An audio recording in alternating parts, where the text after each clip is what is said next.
I'll call this April 14th, 2026 meeting of the Westwood Select Board to order. Pursuant to Chapter 2 of the Acts of 2023, amended on March 28, 2025, Governor Hale signed into law an act extending pandemic-related authorizations related to public meetings, allowing hybrid meeting options for public bodies through June 30, 2027. This April 14, 2026 Select Board meeting will be conducted in a hybrid format via Zoom and in person. Good evening and welcome, everyone. May I ask everyone to please rise for the Pledge of Allegiance? I pledge allegiance to the flag of the United States of America, to the republic which stands one nation under God, indivisible, with liberty and justice. Thank you very much. I will grant permission to Westwood Media Center and to anyone else who wishes to record the meeting. As always, thank you, Charlotte Lynch from Westwood Media Center, for being here to record us. And welcome, everyone.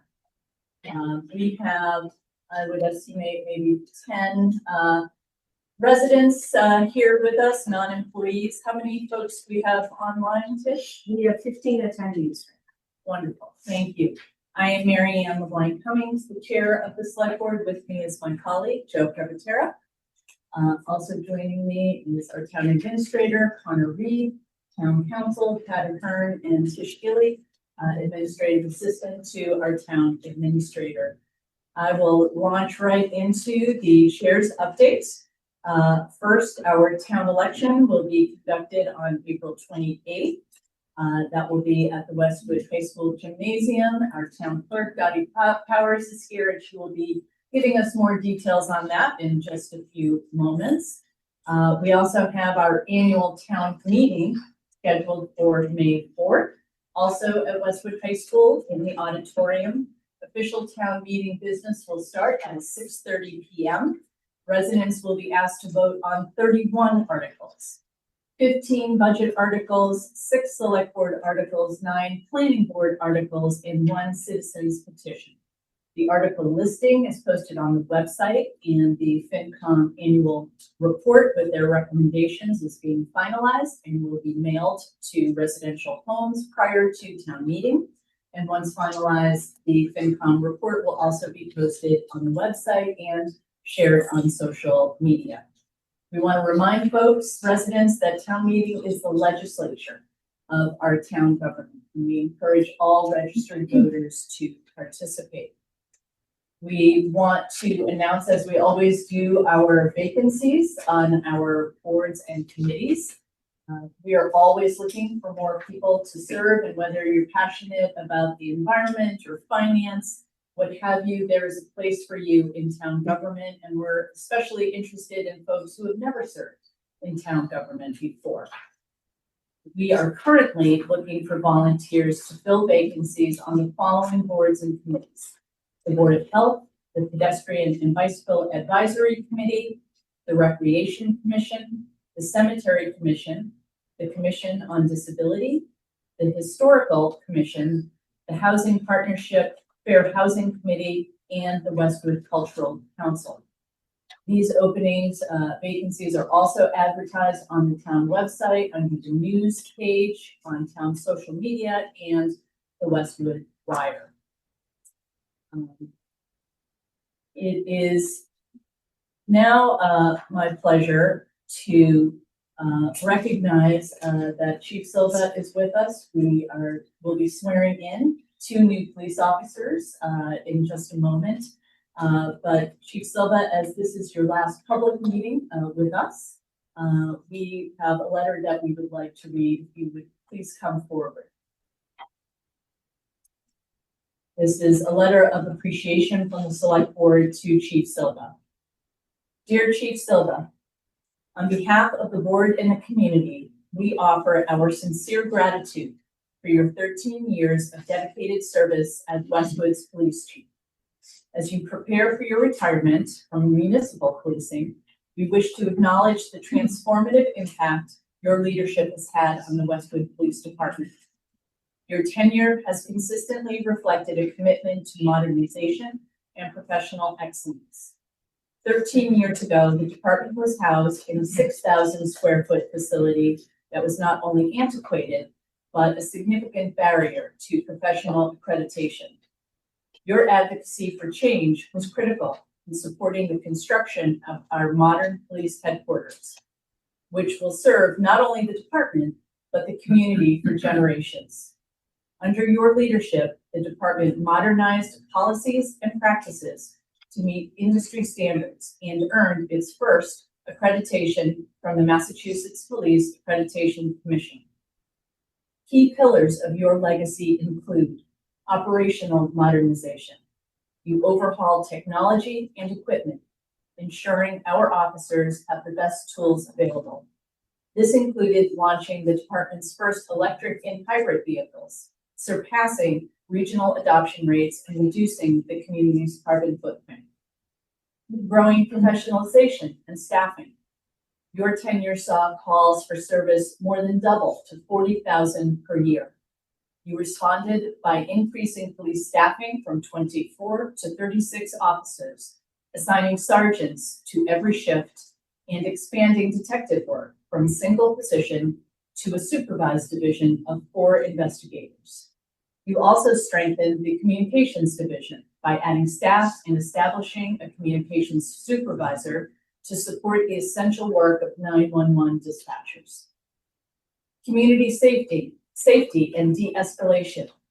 You prioritized community safety by introducing less lethal technology and ensuring the entire department was trained in mental health first aid, far surpassing the industry standard of 10% training. During your tenure, the department hired its first co-responding mental health clinician, a reaffirmation of Westwood's commitment to community care and providing supportive services for those in need. Personnel and diversity.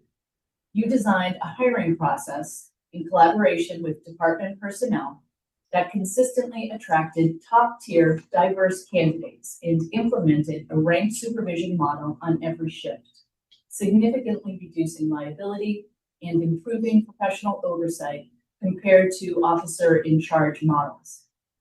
Westwood's desirability as a police agency continues to pay dividends as the department is able to recruit new and transfer officers at a time of historic hiring difficulty throughout the industry. Community and regional engagement. You cared about Westwood. Whether engaging in vital forums on racial justice, visiting the Council on Aging, personally responding to resident emails, or representing Westwood as the president of the Metropolitan Law Enforcement Council, you projected pride in the professional status of the Westwood Police Department and its officers throughout the region. The board recognizes the countless hours and deep personal dedication you brought to this role. You have left this department stronger, safer, and more inclusive than you found it. We appreciate your leadership in the service of the men and women of the Westwood Police Department. We thank you for your service and wish you health, happiness, and success in your next role.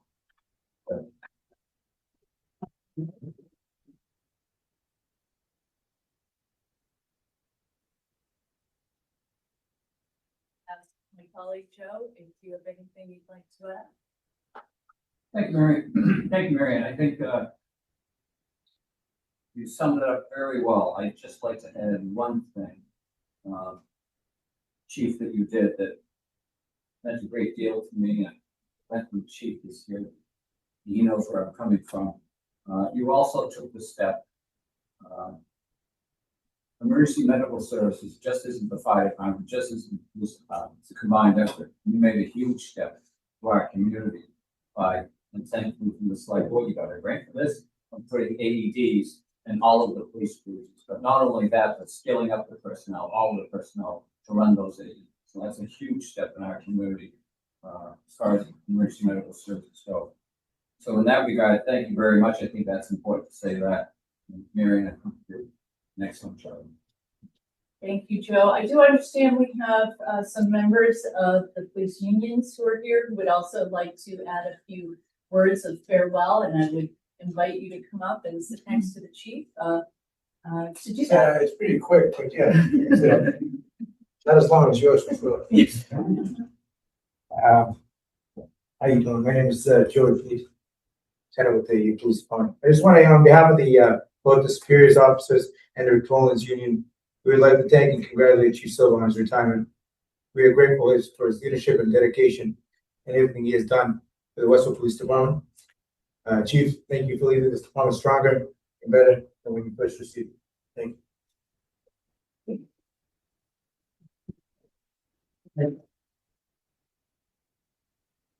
You have an opportunity if you wanted to say brief words, Chief. Sure. Well, thank you so much for recognizing that. Honestly, really feel like it should have been reversed. I think I should have been thanking you and the board and the town and the staff. It was certainly the honor of my professional career to come here to Westwood. Remember it like it was yesterday. Can't believe that time has passed. And all the things that you mentioned, and you know the things that are just too numerous to us of victories that we can all celebrate together. So I guess to the extent that I was on the blame line, I guess I must have to make some room for me on the credit line, but credit really goes to the community and the town leadership and the men and women of the police department who've been exceptional to work with. It's been my absolute pleasure to work with them and to grow the staff and to bring new staff to town. So I'm very confident that they will only continue great successes, and no one would be any happier than me as I cheer from the sideline instead of the front line. So thank you for this opportunity and the opportunity overall, Chief. Thank you so much, Chief. We acknowledge we have a number of our police officers here with us, which is appropriate, my last, and from neighboring communities as well. My last piece in my chair update is to recognize that this is National Dispatcher Appreciation Week. So we are celebrating the dedication of our 911 dispatchers in their role in saving lives and keeping our community safe. And I specifically want to recognize our dispatchers in Westwood, which include Public Safety Communications Director, Brian Camp, Public Safety Communications Supervisor, Sean McKee, and the following Public Safety Communications telecommunicators: John Chisholm, Dorothy Mucherone, Stephen Cromack, Fran Bordelais, Jeff Abady, Victoria Dolliner, Michelle Stacy, Haley Burns, and Brianna Clanton. While all of you work behind the scenes, we want you to know that we appreciate you and are so grateful for your service. Brian, you just. Right.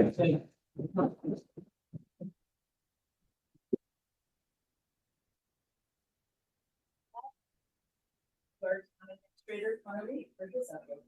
Sure, I have a few formal updates later in the evening, so I will be uncharacteristically brief. I want to acknowledge Dottie Powers, our town clerk, and her elections team preparing for early voting in the town election, but also the town meeting. I had my first kind of logistics meeting with the team, which includes folks from WMC, our office, Dottie's office, Public Works, police, and the Westwood Public Schools, and just continue to come away from all those interactions as I am learning the ropes here in Westwood, and impressed with the caliber of people that are serving this community. So thank you, Dottie, and the team on that. I'd also like to acknowledge Charlotte and Westwood Media Center. We are working to try to pull together some videos with WMC of town meeting explainers, trying to talk through the articles and give some good information to voters. It's great that you have the finance and warrant commission book, but that can be rather dense and technical. We added some more kind of plain explainers to the select board articles this year in the printed warrant. And I know this is something that WMC has done in Westwood in the past, and I look forward to working with Charlotte to bring that back. That's all I have for now. Thank you, Connor. We will now move to public and press. And we'll start with folks that are here in person, and then we'll move to any comments or questions from our remote participants. I will note that Town administrator will be giving an update on the police chief recruitment in just a couple agenda items. So we're gonna ask folks to hold any questions or comments until after that update is given. But we will take any other comments now. Please come forward to the desk. Is there anyone here who has a question or a comment? Ms. Vitti?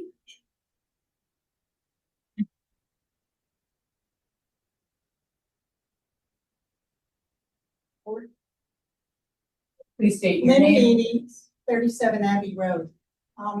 About 6 weeks ago, at a select board meeting, those of us here or listening at home heard that the select board members would be speaking with your attorneys regarding the lawsuit Town of Westwood versus the Westwood Land Trust. We have heard nothing back from them. We still, many of us still are very, very interested to hear what the good for the town purpose is behind the lawsuit. We have heard silence. It has now been many weeks since so many people came out on a cold night to have a special town meeting. We would I'm just speaking on behalf of myself and many other people. We would like to hear something. There's been a lot of discussion about wanting to have some sort of compromise or work something out. And we think maybe this can happen, but none of it has been specific in any way. I understand you're in litigation and presumably by this time, the select board and perhaps town council have had a chance to talk to your attorneys. And you know now maybe a smidgen more that you can tell us than before, but we are still in the dark. And that's my question. Please tell us something. It's like it never happened. Thank you. Thank you, Ms. Vitti. I will respond by saying that we did speak with our attorney, and after that, we did make a statement at our following meeting in which we explained that we are now at a point where we very much would like to resolve this, and effort has been made for that, and B, we are waiting for the court's decision on the pending motions. And beyond that, there's been no discussion with our attorney because there's nothing happening other than waiting for that decision to come down. Thank you for your question. Are there any questions or comments online? Tish? There is one question, but it's regarding the recruitment. So would you like me to read or wait until? I think, why don't we hold that question until we're gonna hold the question on the police chief recruitment because we're gonna get an update in just a few moments. And then we'll make sure that we circle back to that question and answer it. No. Yeah.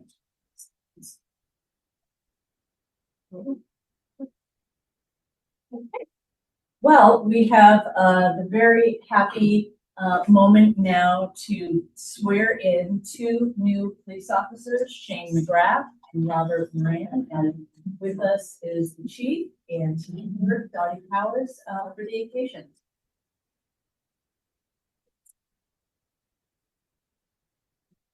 A lot of you know.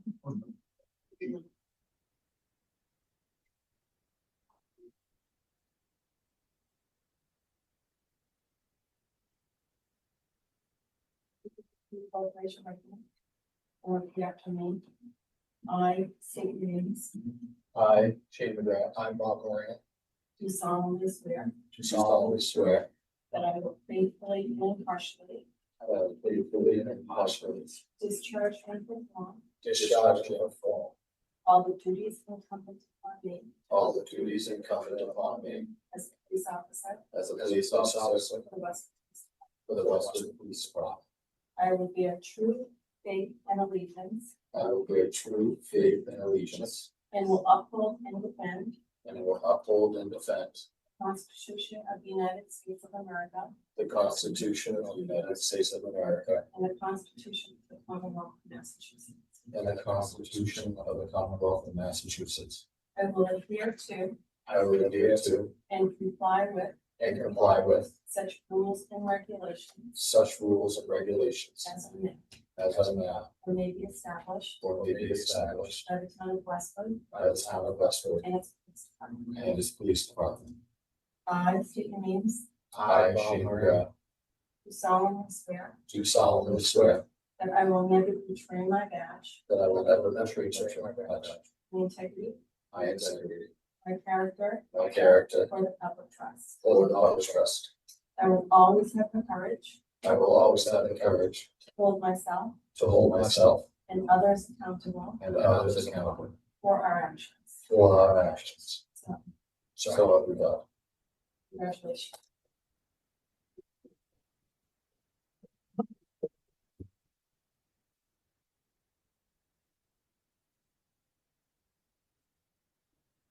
Families here? You see there's a lot of, assumed family here, if you'd like to say with the chief and.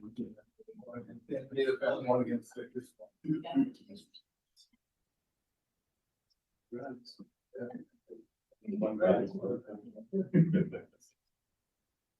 Oh, thank you so much. You don't have to deal with work this town.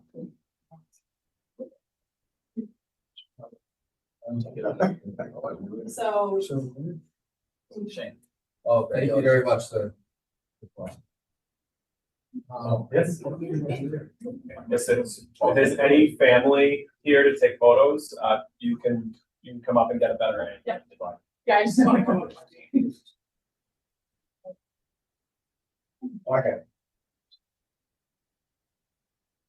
Photo ensemble, that's. Make sure you get through this one.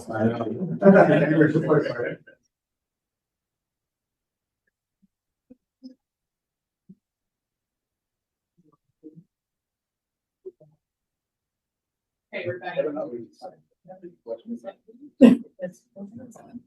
Try and smile. Okay. 1, 2, 3. Big voice, so. Do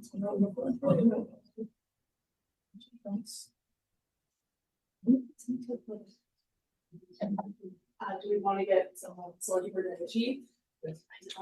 Yes.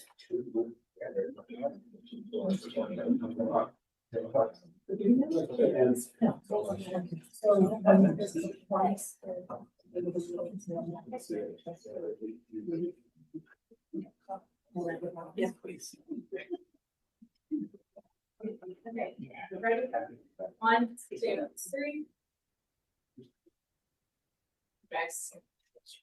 I know you need. Can I just get one more with my parents? Absolutely, yeah. All right, then we'll get a group photo after. A good town fundraising, you know, they $1. Ready? 1, 2, 3. And I'll show you.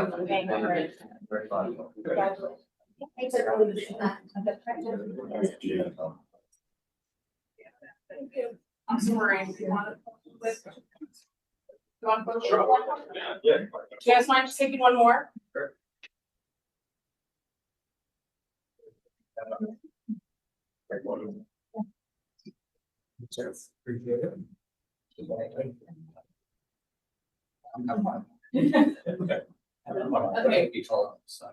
Okay, ready? Okay.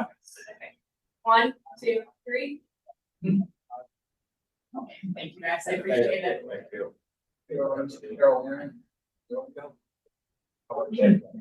I came from one. Thank you. Yeah. Oh, really? Great. I think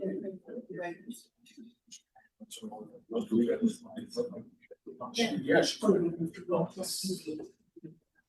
don't you come up to see this? The other two. Oh, you know, not one way.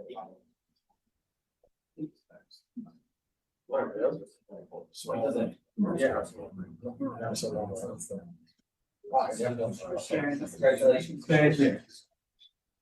Okay, well, we all warmly Welcome Officers McGrath and Moran to the Westwood Police Department.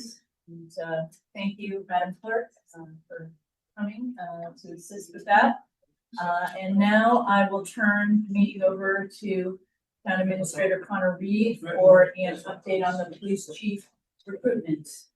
Just making sure the screen is. Thank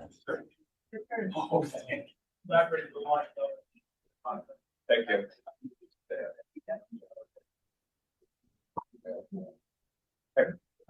Thank you, Mary Ann. Thank you for the opportunity to provide an update to the board, the department and the community of the progress for police chief recruitment.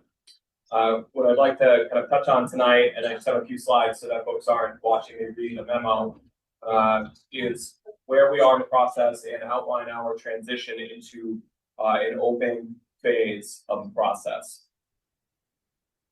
And the computer is. There we go. No? Okay, great. The recruitment of any public personnel, but especially for key executives like the chief of police, must be guided by current ethical and professional standards, ensuring that our appointments are based strictly on merit, professional fitness, and impartiality.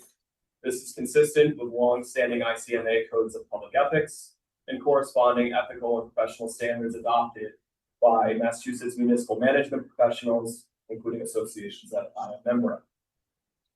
As previously presented to the board, town administration had established a multi-stage process that is summarized on screen, but it included an internal panel interview with Westwood's executive function group. I won't read every single title there, but it's listed for anyone who is curious. The next phase would be a police chief assessment center to be run by a professional assessment firm, the principals of which are with us tonight, and I will segue to briefly when I am done with this update for the board. We're going to talk about their background and their process.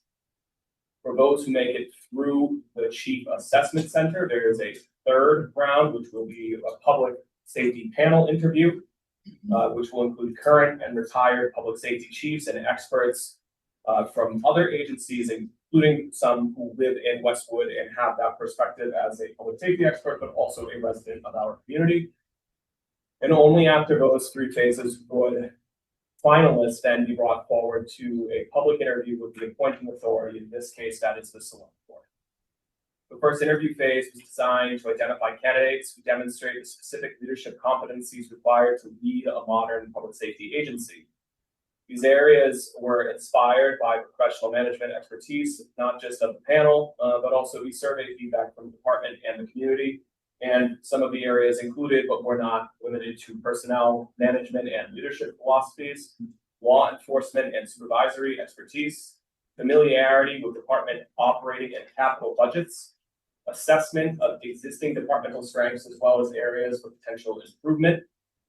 The question of 180 days from your appointment, what are you hoping to do as the next chief to build credibility, morale within the department across all ranks? Perspectives on community policing, public communications, accessibility, experience with diversity, equity, and inclusion, as well as broader questions about the awareness of the policing environment, what the challenges facing the industry are, and how one would work to position Westwood PD and therefore the community of Westwood to successfully meet those emerging trends. The preliminary interview panel was comprised of a diverse administrative leadership team, as is captioned on the screen. Just kicked my water over, forgive me.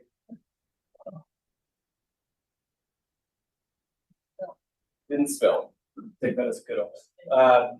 So this preliminary interview was conducted by a diverse administrative leadership team, which is the town's executive function group. That includes the folks, whether from public works to finance to the Westwood Public Schools, who manage daily operations of this community and are responsible for the hiring and management of hundreds of personnel who serve this community. We also invited to join, for observation purposes, the independent police and fire chief assessors that we will be working with. The current police chief, in order to eliminate even the suggestion or potential appearance of internal bias, voluntarily did not participate at this phase of the process.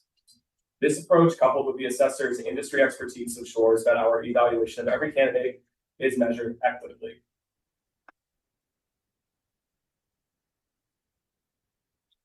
In alignment with Westwood's commitment to professional development, Westwood's recent experience with internal promotions of the fire department, as well as recent hiring of Westwood police lieutenants to serve as chiefs in other communities, the town initiated this search with an internal first phase.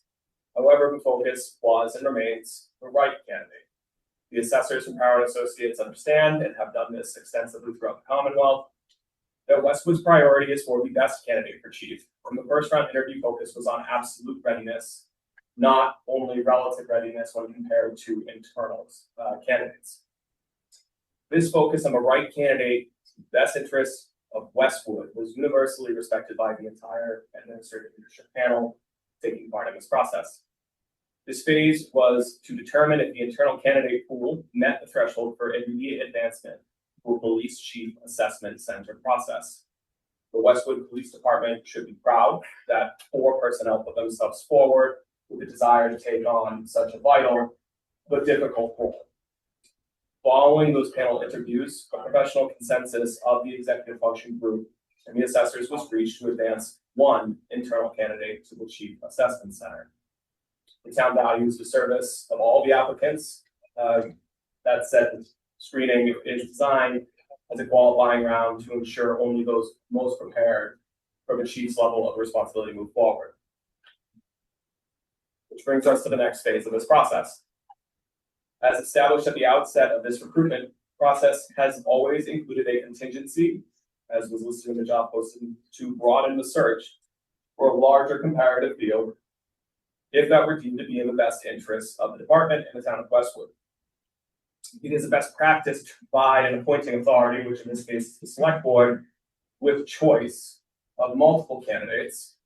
The recommendation to open the process to additional competition should not be misconstrued as a communication of a lack of confidence in the internal candidate who was advanced. The panel felt that that candidate performed excellently and is ready to head into the assessment center, but this has to be balanced against the importance of providing the select board with choice. To advance only one candidate would reduce that choice to a binary yes or no. Further, by opening the process to external competition, the town is ensuring that the eventual appointee, whether that goes on to be an internal candidate or an external, has been tested against a broad field of talent. This provides the next police chief with the strongest possible mandate to lead the department and the community into the future. As we touched on tonight, recognizing and thanking Chief Silva for his many years of service to this community. Chief Silva's retirement is approaching May 8th, and opening this process will necessarily extend the recruitment duration. So there will be a gap. Given that there is not a single deputy chief position, it is, in my opinion, necessary for the town administrator to designate an acting chief consistent with Westwood's charter and existing personnel policies. This approach will provide continuity of leadership during the transition period, and it also aligns with Westwood's practice. Specifically, in 2023, the town administrator designated an interim fire chief within the department following the prior chief's resignation. A formal recruitment process was subsequently conducted, culminating in the select board's appointment of a permanent fire chief later that spring in 2024. Even more recently, Westwood had an internal interim town administrator while the board conducted a full search process. This recent practice used by Westwood for both internal and external searches for key executive positions in public safety as well as civilian leadership demonstrate a clear and effective model for managing leadership transitions of mission critical departments while we maintain operational stability. Finally, as there are not multiple internal candidates advancing, I would like to address perhaps some thoughts individuals may have after hearing of my intention to appoint an acting chief, that in my professional judgment, doing so does not in any way put the town's thumb on a scale. If there were numerous internal candidates with the same title advancing and one were elevated to an acting status, one could perhaps say that's a differentiator that is only going to one candidate within the department. However, whereas there's one candidate moving forward, coupled with the fact that the existing staff, many of whom we saw tonight, possess the knowledge and ability to manage daily operations of the department,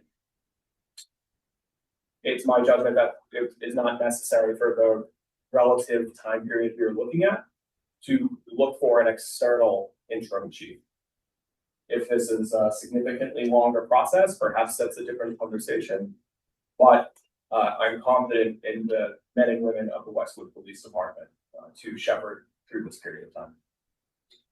So by maintaining what is, by any standard, a rigorous, transparent, and competitive process, the select board are going to be positioned to select a candidate who has met the highest professional standards in the field that will reflect the professionalism of the Westwood Police Department, and that will comply with the town's bylaws. We look forward to beginning the external recruitment phase, which that posting should be out next week to head into the next stages of this process. As far as timeline, depending on the volume of candidates and the review with the assessors, we may be looking at late May for starting up interviews again through those 4 phases. Everyone, whether the internal candidate advancing or the new external candidates, will have the same process, which is the only appropriate way to do that. And this will lead us likely into some point in perhaps June before the board is considering a final appointment. Before I answer any questions the board may have about what the process stands, I did invite the 2 assessors from Jack Barrow and Associates, Chief Barrow and Chief Valle, just to come up and join, introduce themselves to the board, talk a little bit about their professional background in law enforcement and public safety, as well as their firm's expertise in guiding this process. So, Chiefs, thank you both for coming. Thank you. I'm Jack Carroll. I'm the principal of Carroll Consulting. This is Chief Ken LaValle. Chief Ken LaValle is the retired chief from the city of Lowell. He's been on board with us for over the last 8 years, and he oversees the police side of our business. I'm a retired fire chief, over 40 years in municipal government, over 30 years doing assessment centers, and we've had the company was started back in 2010. So we're a fairly local company. We are in Massachusetts. We're out of North Chelmsford. So we're fairly local. Chief LaValle again from Lowell and happens to live in Chelmsford. So pretty local. We have over 26 assessors that work for us, both fire and police side, that are all experienced assessors that we use quite a bit. We've done hundreds of assessment centers, promotional processes throughout the Commonwealth over the last 16 or so years, and continue to get busier and busier. What I'd like to say is a lot of communities have been called back 3 or 4 times to do different promotional centers for them. We in Westwood, we do all the fire stuff. So we do the fire lieutenants and fire captains. We've gone a couple rounds with them. We just finished the fire lieutenants and captains assessment center just a few weeks ago. So we do public safety. We don't do town managers or anything else. Our focus is strictly on public safety. We do everything from executive searches, resumes reviews, structured interviews, just heavy recruitment, written tests. We run the whole gamut, and we specialize in assessment centers. And our assessment centers are all based on the community that we're in. We visit the community, we get the demographics of the community, we find out the needs of that department and that community, financial issues we're in, and what burning issues we have in the community, and then we incorporate them into an assessment center.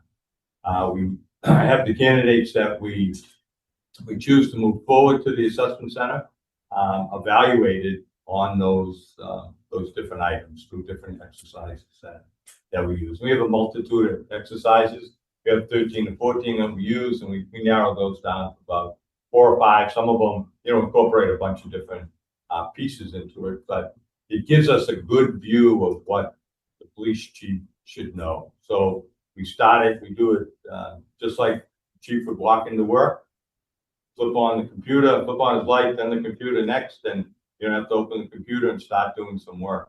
And we'll be doing some work, and then we pull them out for the different exercises. So if he had to go up in town hall and see the town administrator, we'd bring him up, and would have a scenario, and we'd do that meeting that he had with the town administrator. Problem employees, budgeting issues, whatever we feel is the most important to the community, to give us a good grasp of what that police chief needs to do, and then how our candidates score. And we use consensus scoring, so we have multiple assessors that evaluate every exercise. And we have extensive score sheets. Some of our score sheets score them on 30 plus points. And each assessor has to come to consensus on each single line on how they felt that candidate did. All our assessors are at or above the level that we're testing for. So in this case, everyone would be a police chief or more. We can vary our assessment centers to not only have police chiefs, but if the community wants to have a town manager or a mayor come in and sit on the assessment center, we have those available to us too. So we try to get a broad spectrum of what we have. Our assessors, we make sure at least half of our assessors are very familiar or have worked in a community that would be similar to Westwood in this case, so they understand the dynamics of a department that size. And again, all our assessors are very experienced in what they do. Typically in our executive search, we help the community look at the current job description and make sure it's up to date. It grows. And showing Chief Silver came, his job's much different than it was just a few years ago. It sounds like he's expanded it. He's expanded it greatly, so we like to review that to make sure that that's done. We help with the job ad. We help with job placement. So what type of media, print media, social media that we're going to reach out to. The community typically tells us how far we want the search to go. Is it a nationwide search, or we're keeping it more local and within New England. We can help them with that. We hold and take the resumes, so we can keep those resumes in confidence. So someone applying from the outside, especially, they know that we're going to keep their name quiet. It may not look good in the community if the name gets out. Typically, the name doesn't get out till they're about ready to go to the board. And so we can guarantee that confidence, and that helps get candidates, because the candidates feel, strongly that, their name's going to be protected until, they're going to be one of the finalists for the position. Then they don't hesitate to apply. So we do that. Then we review the resumes, and then we typically meet with the community again and tell them which resumes we would like to move forward to the assessment center.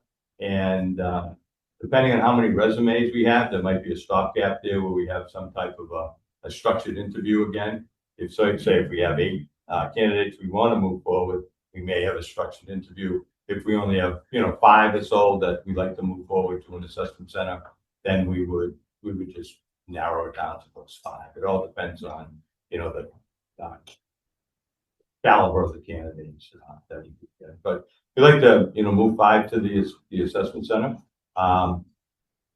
Sometimes one will drop out before the end of before the assessment center will be down to 4. So we don't like to go in with a whole lot less than that. But again, that's up to the community how many we want to move forward. We conduct the assessment center, score the assessment center, come out with a management letter on how each candidate did and who we felt were the strongest candidates. Typically, when we do an assessment center, we'll see some type of a break. So if we have 5 candidates, there may be 2 up at the top, 1 in the middle, or maybe 3 up the top, and some of the other candidates kind of drop off. And so there was always a break, and it's pretty telling on who should be moved forward. In this case, the town administrator has another process after that. My understanding, anyway, of seeing this is will be another set of interviews with more police professionals to look at those candidates. I think you may have done it the last time. Well, you weren't here, but with Chief Silver moving forward, and then those candidates, of course, will go forward too. People now? Yes, I just wanted to add that I clearly critically adhere to the contemporaneous issues in law enforcement. We do things within this process that brings forward all of the information that future police chiefs, current police chiefs need to have when it comes to the post commission, when it comes to accreditation, when it comes to the Massachusetts police reform law. Those are all very critically important parts of what we do when we go forward. We have a really extremely competent group of police chiefs, current, active chiefs, and retired chiefs who join us for this assessment center process. They really have a great deal of expertise and experience. We've been doing this now, as Jack pointed out, for a number of years, and we have been very successful in selecting some very good police chiefs across the Commonwealth. Thank you so much for being here. May I ask, are you done, Connor? Yes. Yours, okay. Thank you so much, both of you, for being here and for being engaged in this process with Westwood. I'm curious, how many police chiefs have you been involved in recruiting over the years? A dozen recently. We just finished Belmont, which was similar to this, was kind of an outside search also. We did Watertown, which was all internal people that we can look at. So we've done both. There's always, pros and cons of, how they're done, but, we've handled it with external candidates and internal candidates, or just strictly internal candidates. You heard Town Administrator Connor Reed describe our process that we're going to be going through with your help. As professionals in this field, are you comfortable with that process? Very much so. I think this is a great way to proceed. I actually read this today. I just got this document today, and I read through it, and I was very impressed with what you decide to do with this. And I think if we could, particularly adding to this conversation and this commitment, someone like Brian Keyes, the former police chief in Chelsea, who's a longtime friend of mine, who's an excellent individual. Chief Brooks out of Norwood.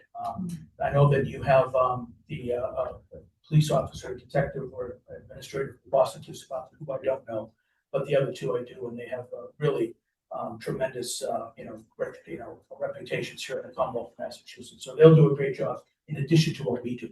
So I think you're going to have a very fine, progressive program going forward with this to make sure that you get the right person for the job. Thank you. Joe, any questions? What is the frequency of your updates to the town administrator as you go through this process? As far as the resume, As far as any step of the way, is this going to be, you'll hear from you beginning of the month and that's it, or how does this work?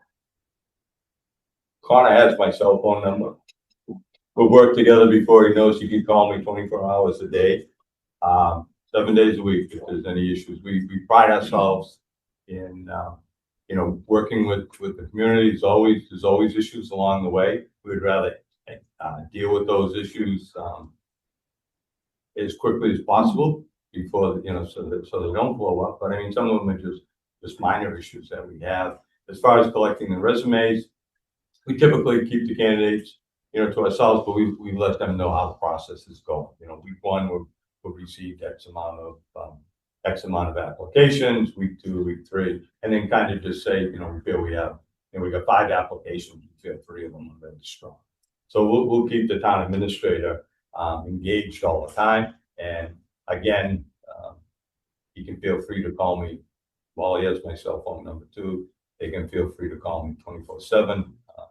I've never got away from that. I was a fire chief for over 25 years, so I lived that 24/7 most of my life. So we stay very engaged. I appreciate it. And let me start by saying your reputations precede you. And Ken, I'm coming from the fire side of things, but you're very highly regarded on the fire side of things. I am. You are. No. You are. I'm on the police side. I know you are. That's why I'm saying that. Okay, But your reputation precedes you. well, I think that was because my dad was a firefighter. So I had that embedded in me for a long time. No, what I was getting at, Jack, is whenever I hire a consultant, I hated, shoot, I gotta call Jack. Oh, shoot, I gotta call Jack. Oh, shoot, no. I like to see a two-way street. You can also pick up the phone and give Connor an update without having a phone call from him. Yeah, absolutely. He's got enough irons in the fire. Yep. No, I mean, we text back and forth and we email back and forth. So, sometimes he's gonna, we're busy, but, I'm sure Connor's a lot busier than we are. So sometimes just a quick text message is the way to go for me to contact him. But we like to keep everybody involved. I mean, the recruitment process is only 3 weeks. So it's going to be, everything's going to be pretty tight. If we were looking at mid-June to have this thing move forward, it's going to be fast and furious move forward. So I think we'll be in constant. But just for the record, as Connor said, we're looking for more thorough than fast. Oh yeah, no. We'll be very thorough. To clarify, 3 weeks is receiving resumes, not Yes. feedback. Yeah, that's just receiving resumes. So we'll be moving. I promise I'm not trying to compose. No, but we'll be moving the process pretty quick after, just 3 weeks going forward, which is good. Great. Well, we do want to open this up for public comment. If we could ask you to stay with us, Yeah, no problem. in case some questions arise where we could get your expertise on. Is there anyone here who has a question or a comment they'd like to make? I'm not seeing any. Do we have, we know we have a question from the before that was asked. We have one comment. We actually have 3 comments, one about the police chief and then one about Camp Street. So I can. Okay, at this point, we're gonna just stick to the police recruitment issue. And we'll circle back at the end of the meeting with respect to any other And we have questions. one resident who has their hand raised, Cat Falls. Okay. So the first question is from Michael Walsh, 9 Westwood Terrace. When will the final decision on the new police chief be made? Are you planning to make the decision before the select board is complete with 3 members? No, that will not happen. Perhaps that came in prior to the update that was presented, but we are looking at a timeline here that realistically we're a couple months out from the select board having final interviews. The election is in a couple of weeks, so you will have a 3-member board. And we have 2 residents who have their hands raised. One is Kathy Wallace and one is Bob Malone. So allow Kathy Wallace to speak. Good evening. Hi, Kathy. Kathy Wallace, 283 Farm Lane. Connor, thank you very much for the update. I'm extremely pleased to see that the search will be expanded to an external search. I have kind of a multi-part question / comment. In listening to your update, I took note that there were 2 different panels. One was the executive functioning group or function group that assessed the 4 internal applicants that we had. And it troubles me that there's limited public safety experience in those people that are assessing people that are applying to be the next police chief, a very important position in our town. And I'm concerned that the process is different whether you're an internal candidate versus an external candidate. I like the public safety panel that you have put forth that will be seeing the external people, and really feel that the internal folks should have been given that same opportunity to speak before those very credible and experienced public safety people. I'm surprised that we didn't have more than 1 internal candidate moving forward, given the depth of the department that we hear about frequently in updates from the chief. I know we have a very well-respected department, and I thought we'd have more than 1 person moving forward. That said, my next comment relates to the decision about the acting chief. As we all know, there's lots of concern in the community about serious assertions and a hearing that's taking place right now about incidents that took place in the department. I'm very troubled by those. I'm very concerned about those, especially with the timing as it relates to this chief selection process. I really do not support an acting chief being appointed who may have been involved in the incident that's currently under review. And I really think we need to fully understand what took place that's being discussed in a very lengthy hearing process. So I'm very happy to see it's going external. If you could just address why is it two different panels, whether you're an internal candidate or an external candidate? Thank you.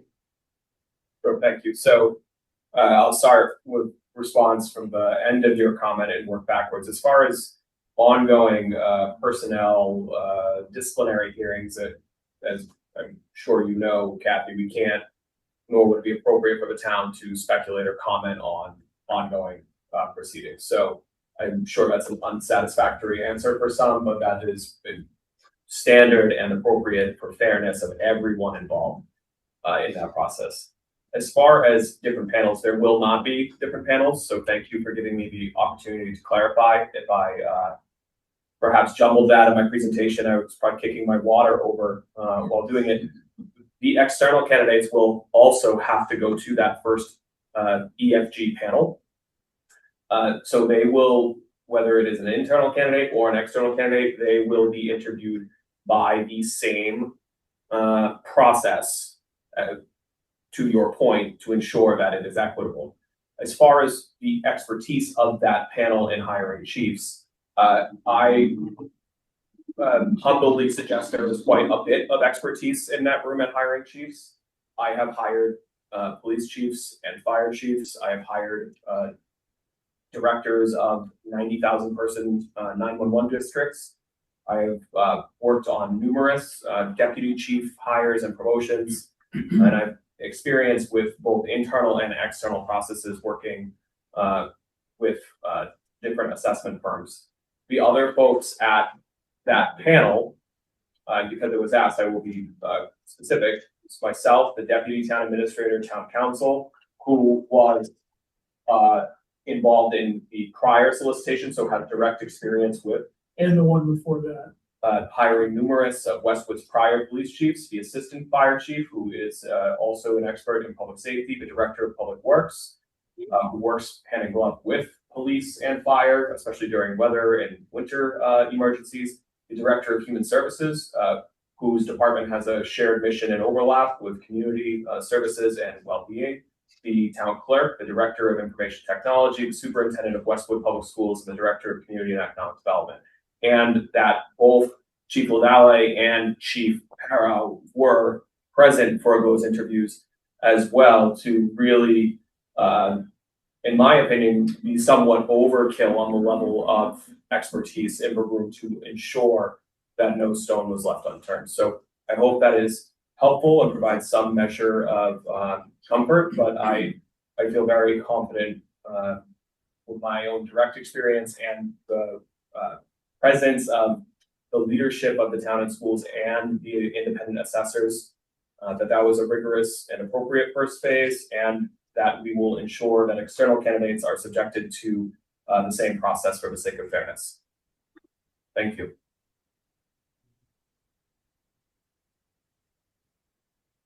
We have another hand raised.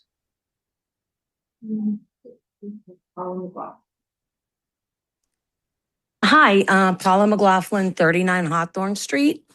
Coming to you from Arizona. I'm on vacation, but I thought this was important enough to tune in. I have a question regarding the way that the folks from Power and Associates are going to get to know the town of Westwood, because I think that is critical in understanding what our needs are. And to that, I'd like to know what that process will be for them.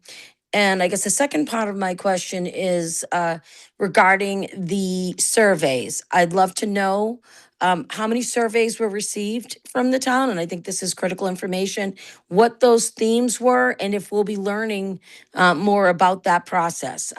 Lastly, I do want to say I am a huge a fan of taking this externally, and I do appreciate that you all are doing that. I think Westwood deserves, a wonderful chief, and I think casting a wider net is going to be helpful for that. So that's all I have, but if you can answer those questions, I'd appreciate it. So, Chiefs, if I may, as far as the survey, yes, we will share summaries of that survey data, consistent, I believe, with what the town did with the town administrator recruitment process, which as a candidate was certainly helpful for me to hear the perspectives of the community.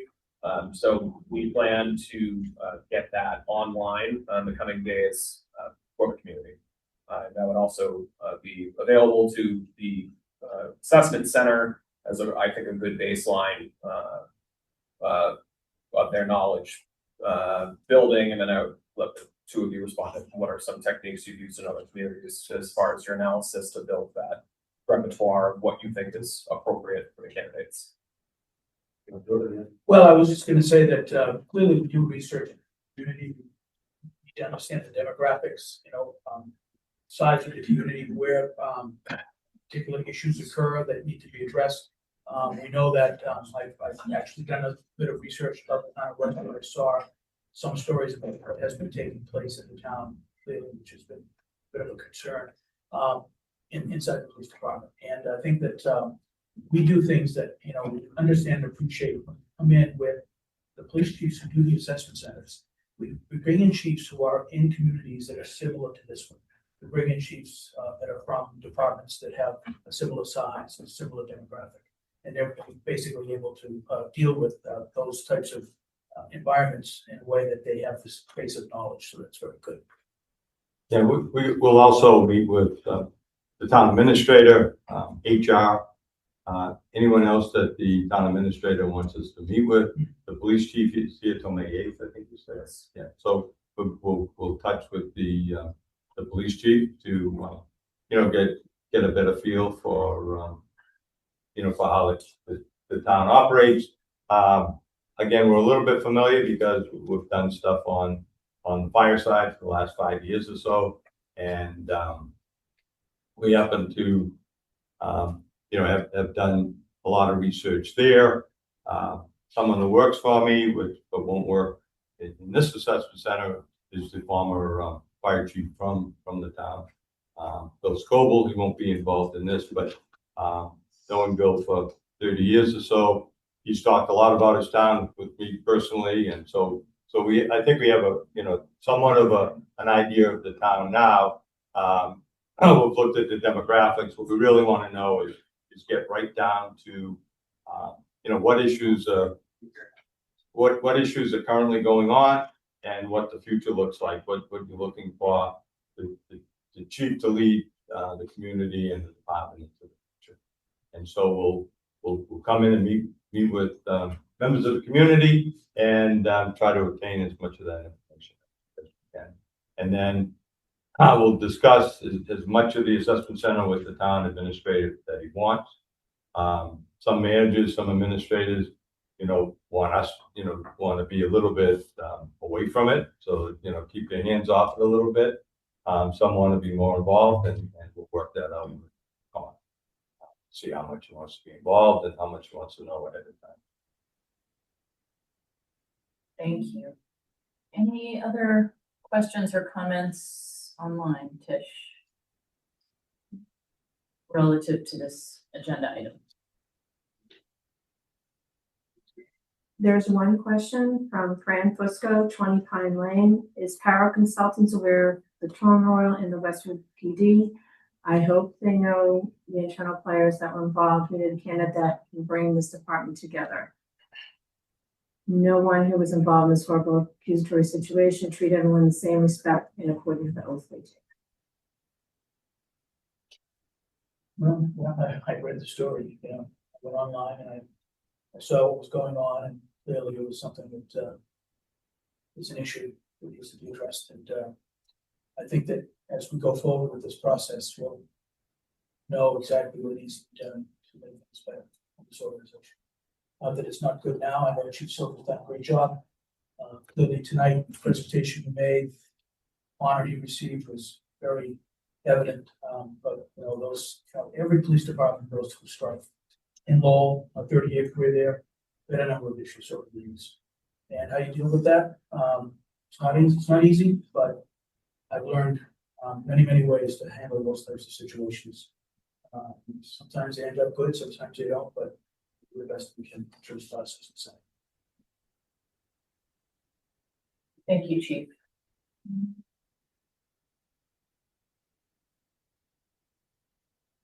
I have Paula McLaughlin's hand raised again. I'm not sure if that's in her.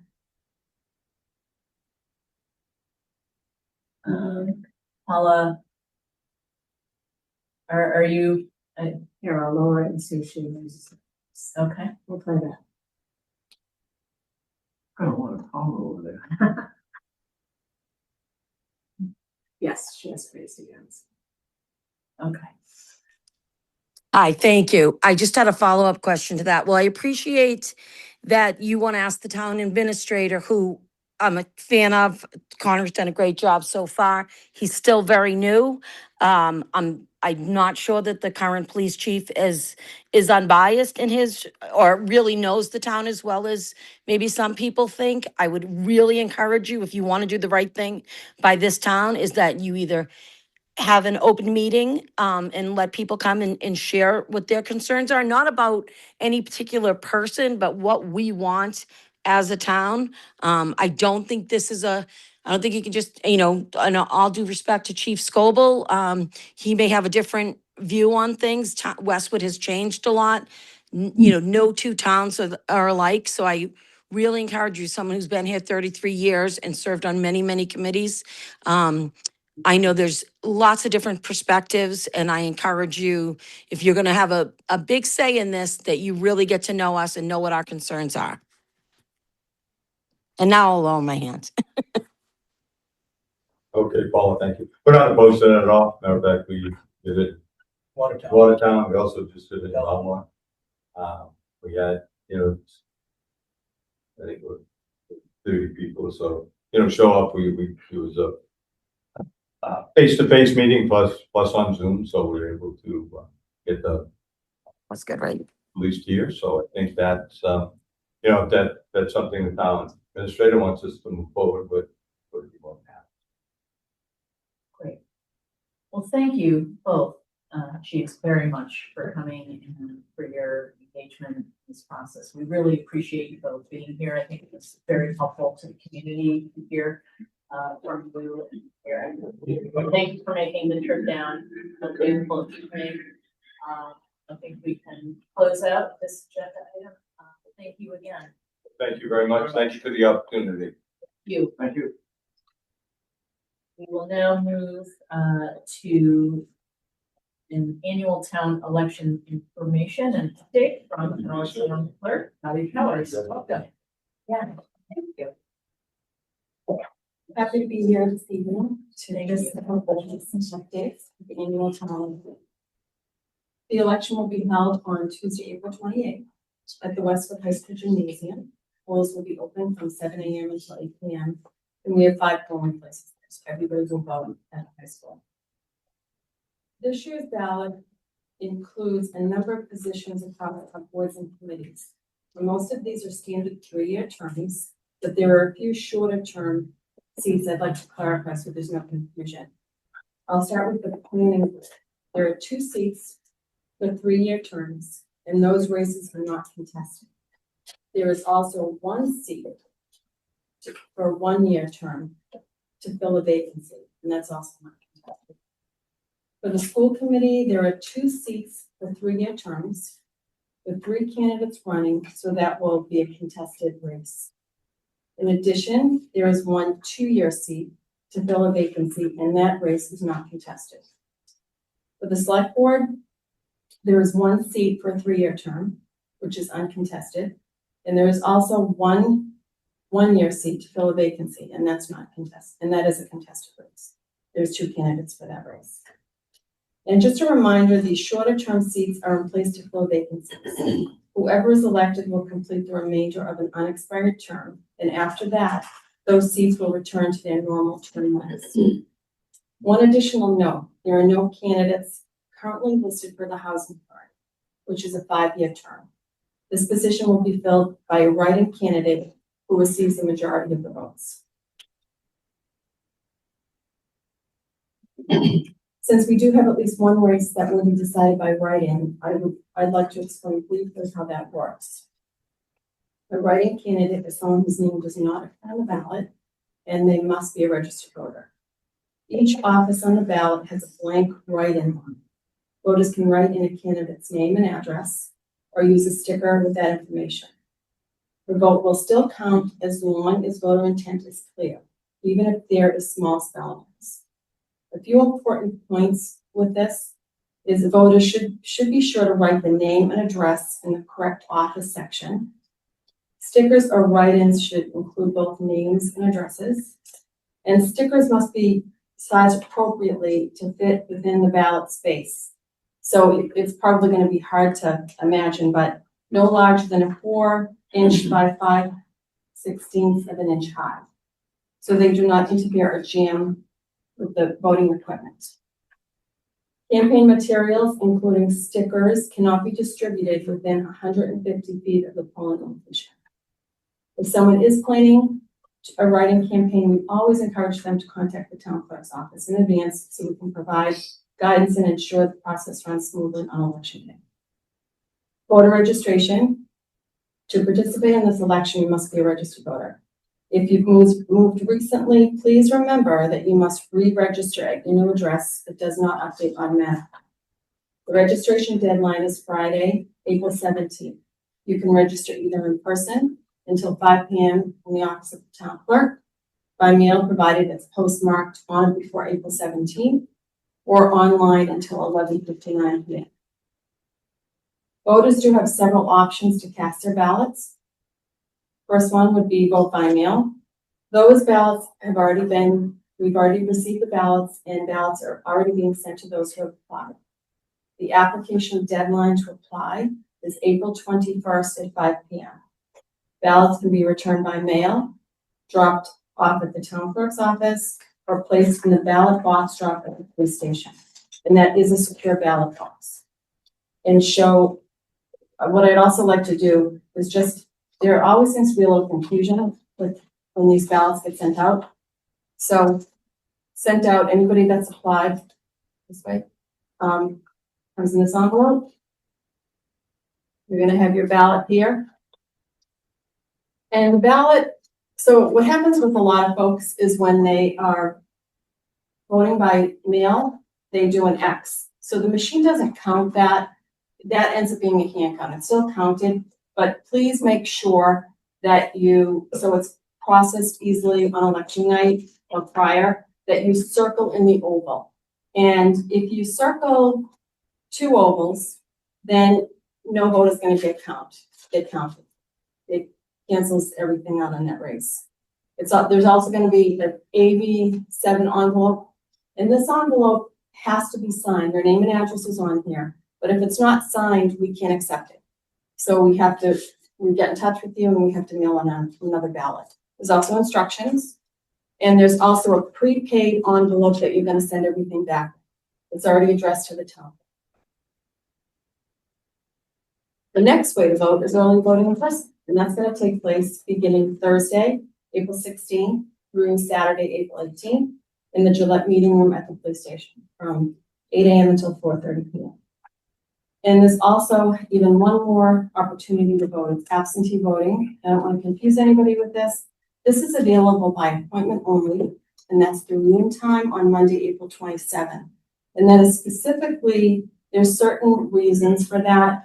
If you will be out of town on election day, if you have a religious reason for not going to the polls, or if you have a disability that prevents voting in person. If you qualify for this, please give our office a call to schedule an appointment. And just in closing, I just want to give a quick reminder that local elections are an important part of our community. We encourage all residents to participate, stay informed, and engage respectfully throughout the process. And if there are any questions, I'm happy to answer them tonight, or you can call the office at any time, shoot me an email. and I will answer whatever questions you have concerning knowledge. Thank you so much, Madam You're welcome. Clerk. I hope I was clear enough with everything. You were extremely clear, and if people don't know, town clerk and her staff will really go to any length to help residents with any questions they have, going out to their cars if need be. They do that routinely, and they are extremely helpful. So if you have any questions at all, just give them a call and they will help you. Joe, any questions? Oh, great presentation, All right, just two things, since we're always interested in making sure these committees are full, that there has to be a write-in for the Westwood Housing Authority. Yes, That's a write-in for it. If there you're will going have to be a use write-in. stickers, they have to be 5/16 by 4 inches. Yes, so if they're going to, they should come to the office and let me see it. Because what happens is if they're too big, it's gonna jam the machine and then we're in trouble on election day. But So if we- anyone is interested, they should go shopping for 4-inch by 5/16. Yes, it's basically, it's a small, really small Avery label. No X's, fill in the No circle. X's fill in the circle and sign the envelope. Got it. You made that effort to vote, you mailed it back to us and Right. you didn't sign the envelope. So, you know, unless we can get you out another ballot for you to sign the envelope, your vote would not be counted. You have to reject that. Thank you so much. You're welcome. Thank you. Okay, we will move now. We are very pleased to have our Human Services Director, Danielle Sutton, with us. From time to time, we are going to invite department heads in town to come in and explain to residents the scope of services in their department, some upcoming events. I will give a nod to Joe, who started this practice when he was chair. We want to bring that back. It's an excellent idea, and it's a great way for residents to really learn, and particularly in this case, because of the amazing work that is done within our Human Services Department. So welcome. Thanks so much for having me. Happy to be here representing Human Services, and we love this too. We could talk, forever in a day about all the great things happening in Westwood, but I won't. I'll keep it to a few minutes and look forward to any questions that anyone might have. So in my role as Director of Human Services, I oversee and support the Library, Recreation, Youth and Family Services, and Council on Aging Department. So I'm just going to go in alphabetical order, start with the Council on Aging and tell you some of the things that are happening there.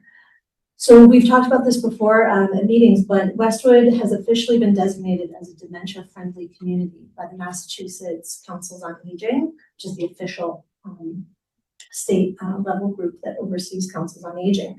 And so through an $8,000 grant from the MCOA, the COA in Westwood has begun Dementia Friends training.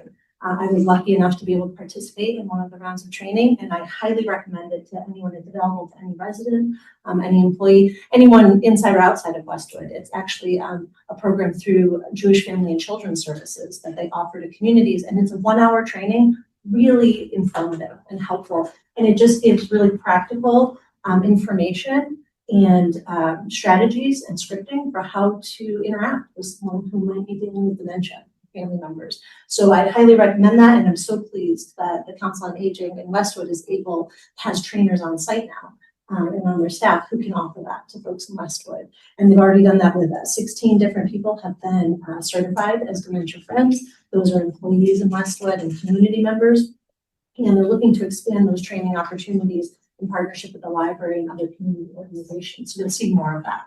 Really wonderful thing. Yes, Diane. May I ask Danielle, if people want to avail themselves of that training, how do they sign up for that? You can simply call the senior center, the Council on Aging, and anyone there can help you. So the COA is under the leadership of Director Lena Rosa, the Assistant Director Mary Ellen LaRose.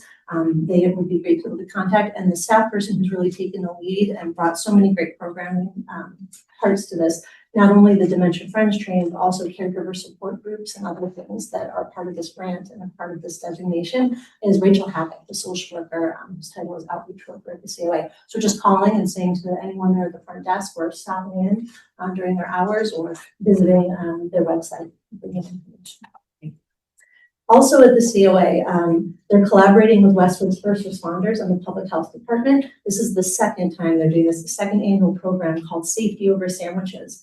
And this is when they have first responders and folks from health come in to talk to seniors about the different ways that health and the first responders work together to protect folks in the community. This year, participants are also going to learn how to configure their cell phones. So there's a hands-on portion where they'll learn how to configure their cell phones to provide vital information should they ever need to use it to call 911, which is a great thing to do. The ARP Tax Assistance Program, it happens annually at the Senior Center. And this year, over 94 low to moderate income seniors in Westwood received help filling their taxes, which is wonderful. Intergenerational programming is always very cool to see. And so this year, the center, the Council on Aging is hosting its second annual baseball luncheon with the Westwood High School varsity team. And so that's something that they did last year, and it's a great tradition, just seeing those intergenerational interactions and then the community pride around baseball. Very cool. This spring marks the third year of the partnership with the Pine Hill School fourth graders. So that's a 5-week after school intergenerational program where students and seniors are connected and we can do that work together and form really wonderful relationships. There are day trips available through the Senior Center and they sell out fast. They're very popular. Recently, they have destinations that included the Boston Symphony Orchestra and H Mart, which I've never been to, but I've heard good things about. It's an Asian supermarket, and there's a few different ones I know of one in Burlington. There's other ones around. Supposedly great, delicious prepared foods and a variety of things for purchase. So really cool day trips are happening. And just overall at the COA, continued program growth. So outreach is growing, transportation services are growing. There's a lot of seniors and they're getting great service with the COA. And the COA is always looking to learn more about what the needs might be in the community. I figure if people have thoughts or questions for each department, I'm happy to take them. I'll move on to the library. So the library is under the leadership of Director Lizzie McGovern and Assistant Director Andy Northrop, and of course the library trustees, elected officials who oversee the work there. And the library just launched a new website, which is a huge undertaking. It's looking wonderful, and they did a great job letting people know about the change and rolling that out. So I encourage people to go check it out and see. You can reserve materials there. You can access digital resources with a wide net. It's wonderful. They also just completed their One Book, One Town program, and the book was Lula Dean's Little Library of Banned Books by Kristen Miller. And so some folks here might have read that, and there were just really wonderful and meaningful community-wide conversations. So over 100 community members attended the author talk with Kristen Miller, who came to Westwood, a nationally renowned author, not the first one, and we love this program because it brings folks here. And it's just so convenient for people in the community to participate and to meet these authors. But over 100 community members attended an author talk. They talked about book banning. They talked about Kristen's inspiration for the novel and why the freedom to read matters so much in our democracy. And so that program wrapped up. They also have 4 new study rooms that opened in March, and they've already logged 362 bookings in those 4 rooms. And we knew that there was a need beforehand, but just seeing the usage is amazing. So glad to have those in place in the main library. And then for anyone who might have had, been participated, they did Into the Westwoods, which was a transformation of the whole children's department in the library into a kind of fairy tale land. Like you felt like you were walking into a whole other thing. There were, trees and archways and just amazing that the library was able to put this on. And, children were like in awe and running around, and it was really magical. And families of all ages were there. Over 100 people attended. So really cool there, and just very impressive. The library continues to use its strategic plan and to update that strategic plan with new initiatives, and they'll be releasing a community survey soon. So we'll look out for that and make sure that it's accessible to folks who might want to weigh in the library's services. All right, I'm going to move on to Recreation Department if no one has any library questions. All right. So our Recreation Department is under the leadership of Director Rich Adams and Assistant Director Sue Carey. And they just wrapped up their winter programming. And I thought that this was a wonderful detail. They had participants ranging in age from 6 months to 94 years participating in their winter program, which is the same each season, but just a really cool thing to know. And a variety of ability levels participating in those different programs. The breadth of offerings span first aid and safety, arts, sports, fitness, wellness, a full aquatics program that encompasses lap swim lessons, and swim team. So very busy, and lots of really great things happening there. Their summer registration, March into summer, is just, I'm trying to think of the words to describe it. You know, people would remember back in the day lining up around the recreation department for March into summer and signing up. And now that's all online with our current technology. But it's a fast-paced, group of a few hours on a Saturday where all of the summer programs fill in record time. It reminds me of calling for concert tickets back in the day, which shows my age. But it's just, a really all hands on deck, big day. And this year, the first day of summer registrations hit record numbers, up 13% from 2025, which was a record year, and up, a large percentage from the year before, which was a record year. So we're seeing multiple record years of folks signing up for this summer programming. And to my understanding, most programs filled that day, and within a few hours. Westwood Day 2026 is coming. September 19th will be the day for Westwood Day.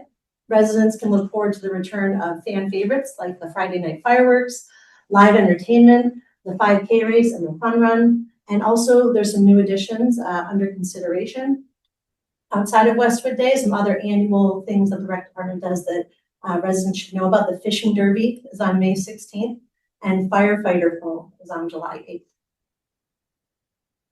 Any questions there? Last but certainly not least, we have the Youth and Family Services Department, which continues to serve as a critical and accessible mental health resource for the community.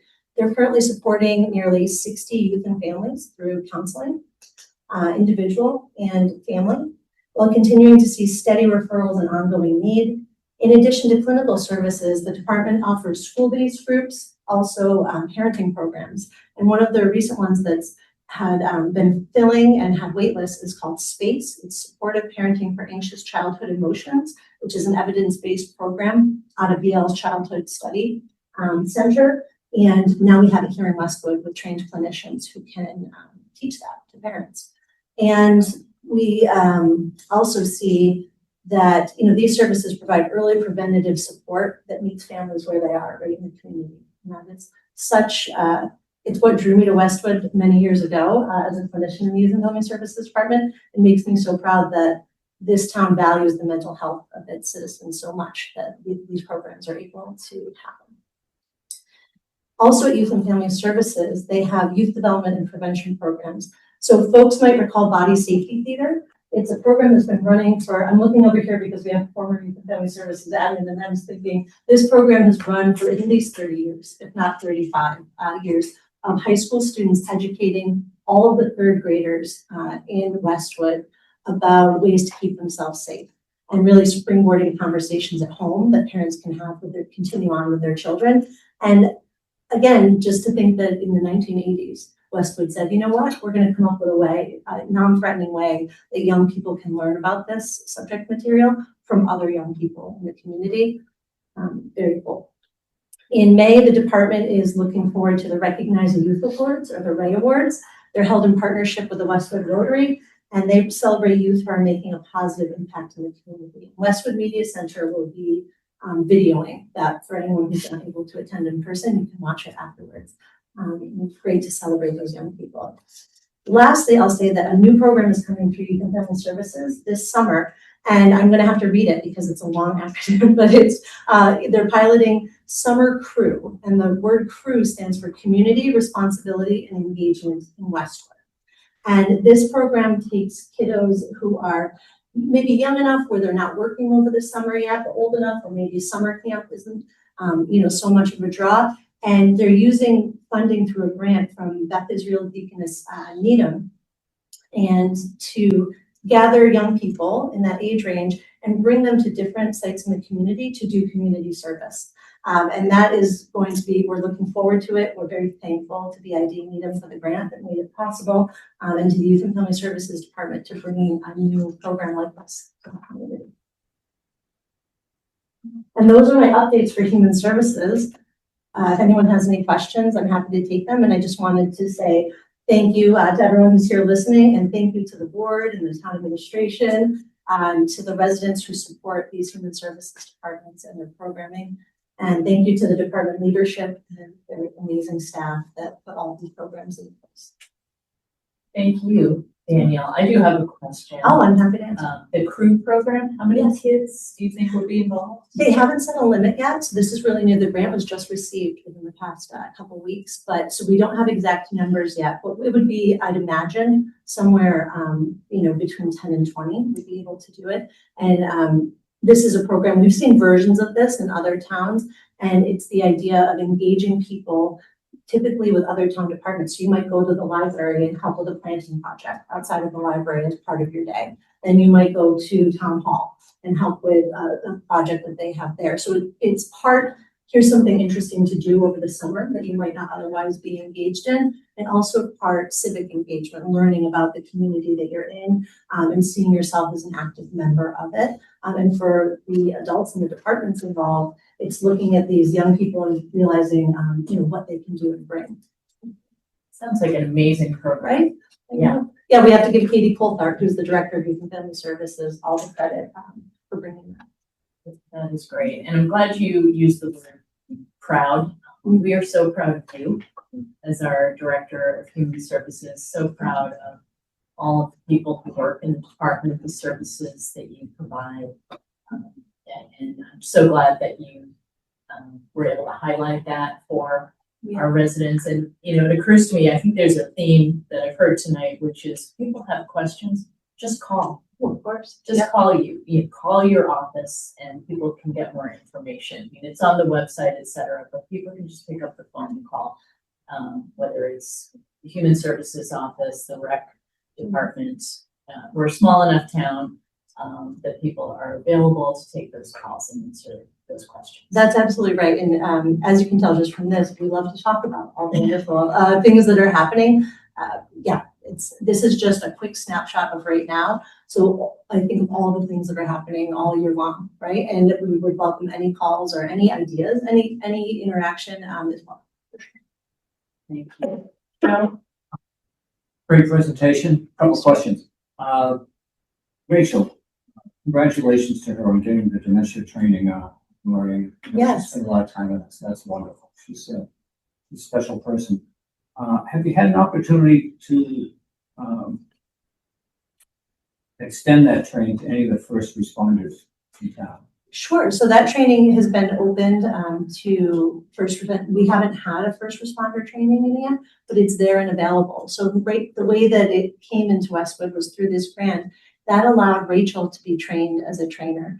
And it also allowed Mary Ellen LaRose, their assistant director, and the COA nurse who's there on a part-time basis, all to become trainers who can then train. So they have started off small. They trained the Youth and Family Services Department and the Early Childhood Department, which sees a number of grandparents with grandchildren and just families, right? This is something that when the training that I attended had community members of all ages, well, I shouldn't say all ages, adults of all ages, but you could be as young as high school age and take this training, and I think find use in it, because most of us will either have or will have someone in our life who is dealing with dementia. And again, these are really practical resources and practical information in a 1-hour training. So a great use of time. But no, there hasn't specifically been a first responder training. That is a part of their plan. So it starts off small as they get their feet under them. And then the idea would be that eventually all staff is trained as dementia friends. It's available to businesses in the community. It's available to nonprofits and to individual residents. I was just thinking of healthcare workers, always a challenge. And I know, sure would be appreciated by our first responders. Yes. We also want to comment on Youth and Family Services. It wasn't too long ago the needs were outstripping what you could provide.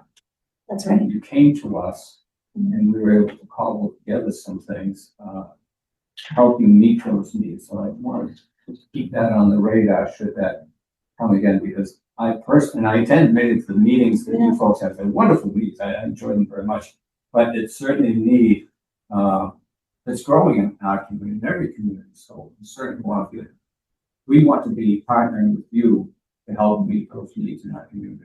That's important.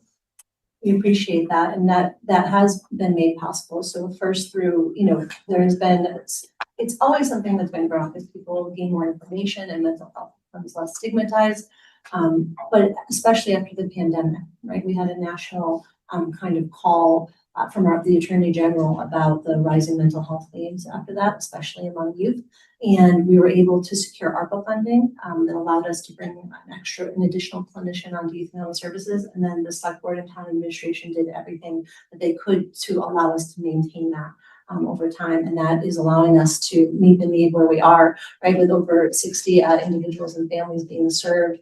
And we will definitely keep you posted and let you know. But that was amazing for a town our size to be able to gather those resources and then dedicate our own resources to. Well, we're very committed to helping you meet that. Yeah, I can see that and appreciate it. Thank you.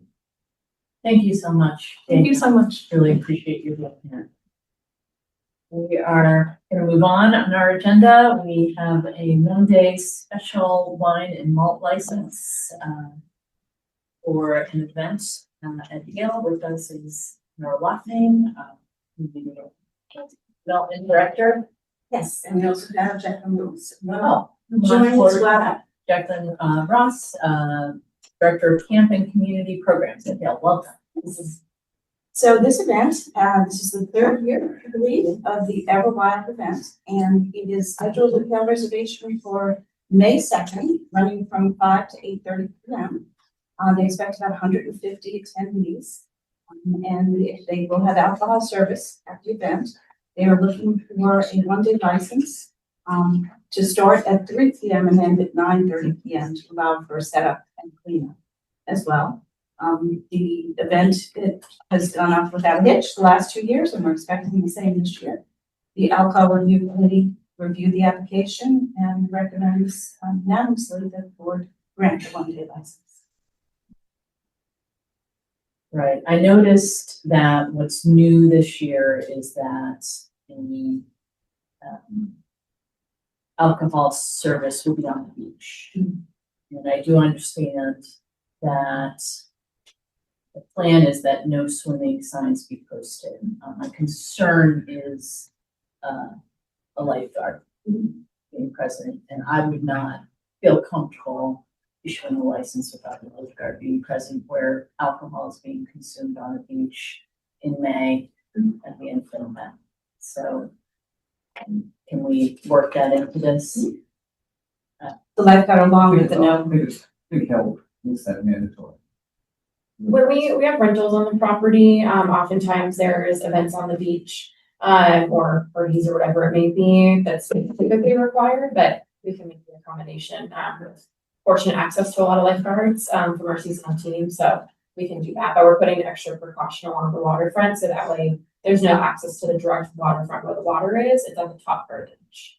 But we can make sure our lifeguard is there if that makes us feel good. Yeah. And the lifeguard will be there to enforce the no swimming, no wading, no crossing a line into the water. Right. But in case someone disregards that, which can happen, Joe, anything else for you on this? If you wouldn't mind, would include the requirement for the lifeguard in motion. Sure. I'd like to make a motion. Ready? I'm ready. Okay. For the select board to grant a one-day special wine and malt license to Jacqueline Ross on behalf of Hale Education Incorporated for Everwild Women's Mountain Bike Ride MTB Day on May 2nd, 2026, located at Cat Rock Field, Hale Reservation from 3 p.m. to 9:30 p.m. That time window includes setup and cleanup. pending issuance of food permit, posting of no swimming signs, assigning lifeguards to beach duty for the entirety of the event on May 2nd, 2026. And second that motion out of necessity. All in favor? Aye. It's unanimous vote in favor. Thank you very much. Good luck with your event. Thank you, appreciate it. And Nora will be staying with us as we have a public hearing for a new Victualler license for Wonder HDR Holdings, Massachusetts, VDA Wonder. Welcome. Two gentlemen joining us. I'm sure I pronounced it right. Is it Nico Pizana and Daniel Brennan? Yep, that's right. Welcome. Hi, nice to meet you. Nice to meet you as well. This sounds like a very interesting concept coming to Westwood. It's a little different than anything we've had before. So this is proposed for 201 University Avenue, which is the former Panera Bread. It will be a newer concept, not brand new to Massachusetts. There are 5 or 6 other facilities in Westwood. Nearest one is in Canton at Cobb's Corner, if anyone wants to run out and see what this is like. But it's called Wonder, and it has a rather unique business plan. It's a 25-seat restaurant, but it's not your standard restaurant menu. So May I, you want to explain a little bit? Sure, I just open the hearing. Oh, of course. Thank you, Sorry, Joe. yes. No, no problem. I'd like to make a motion to open the public hearing, April 14th, 2026 for common victuals license, Wonder HDR Holdings, Massachusetts, doing business as Wonder 201 University Ave. Second that motion out of necessity. All in favor? Thank you, Joe. Please. Thank you. Okay, thank you. I'll give you a high level of what Wonder is. My name's Daniel Brennan. I handle permits and licenses for Wonder in the New England area. We're working really hard to open up a good amount of stores. Right now, there's, I believe, 117 locations total. Not a lot have opened around here. They just started opening a couple months ago. Wonder's a quick service concept that's kind of like a food hall where it partnered with renowned chefs and restaurants, recreated their recipes. So you can go into a Wonder and a family can order, everybody can be satisfied basically. You can get a Bobby Flay steak, Marcus Samuelson fried chicken dinner, gourmet salad, Italian, barbecue. The choices are endless. There's literally 20 or more menus from restaurants that you can order from. There is sit-down seating there as well, 25 seats. It was a Panera Bread before. It is just over 4,000 square feet, and we're hoping to open end of June. Very exciting. And this proposal would be for a license to cover opening from 10 a.m. to midnight. Currently, all the food establishments except for Wegmans at University Station close at 11 p.m. So this would be just like Wegmans being requested to stay open until midnight. What has your success been in Massachusetts thus far? I mean, I haven't been too much involved in the operational side after they get open, to be honest. Nico's been working at a Burlington location that just opened last week. So far, everything is going pretty well. Multiple locations we've opened. It's been about 7 locations now over the last 2 months, like Dan said. And yeah, it's been well received by the communities. Framingham, Natick, Canton, just opened up Burlington. The grand opening was on Thursday last week, and yeah, it's been great so far. But everyone seems to love the concept. It's new, it's fun. We can satisfy every craving, and you know, just want to make great food more accessible, essentially. Terrific. Well, I think it sounds like a great concept. We appreciate your being here. Joe, any questions? No. Pretty good menu selection. Yeah. Better not look at it now. That was getting really great. But I think Westwood, people in Westwood would like more options. So, and you certainly will present many this concept. We do need to open this up for public comment. Any public comment here? Any public comment from our remote participants? Not at this time. Just give it a moment. As this is a public hearing, we're required to solicit public comment. Make sure we give folks an opportunity to do that. I'd ask you, what's the best menu coming in? I mean, there's a lot. Tony. I have some, I can give you the menus, couple of favorites. All right, just give us one favorite and then. Tejas Barbecue. It's a restaurant out of Texas, award-winning restaurant. So we created some of their recipes, brisket out of this world. So, yeah. All right, I think we're ready for a motion on this. Be happy to. I'd like to make a motion, select board approve the common visual license for Wonder located 201 University Ave, with hours of operation Monday through Sunday from 10 a.m. to 12 a.m. and the issuance of food permit and completion of the final public safety inspections. We'll second that motion out of necessity. All in favor? Aye. It's a unanimous vote in favor. Best of luck. Thank you. Thank you very much. Thank you, Nora. May I make a motion to close again? You certainly may.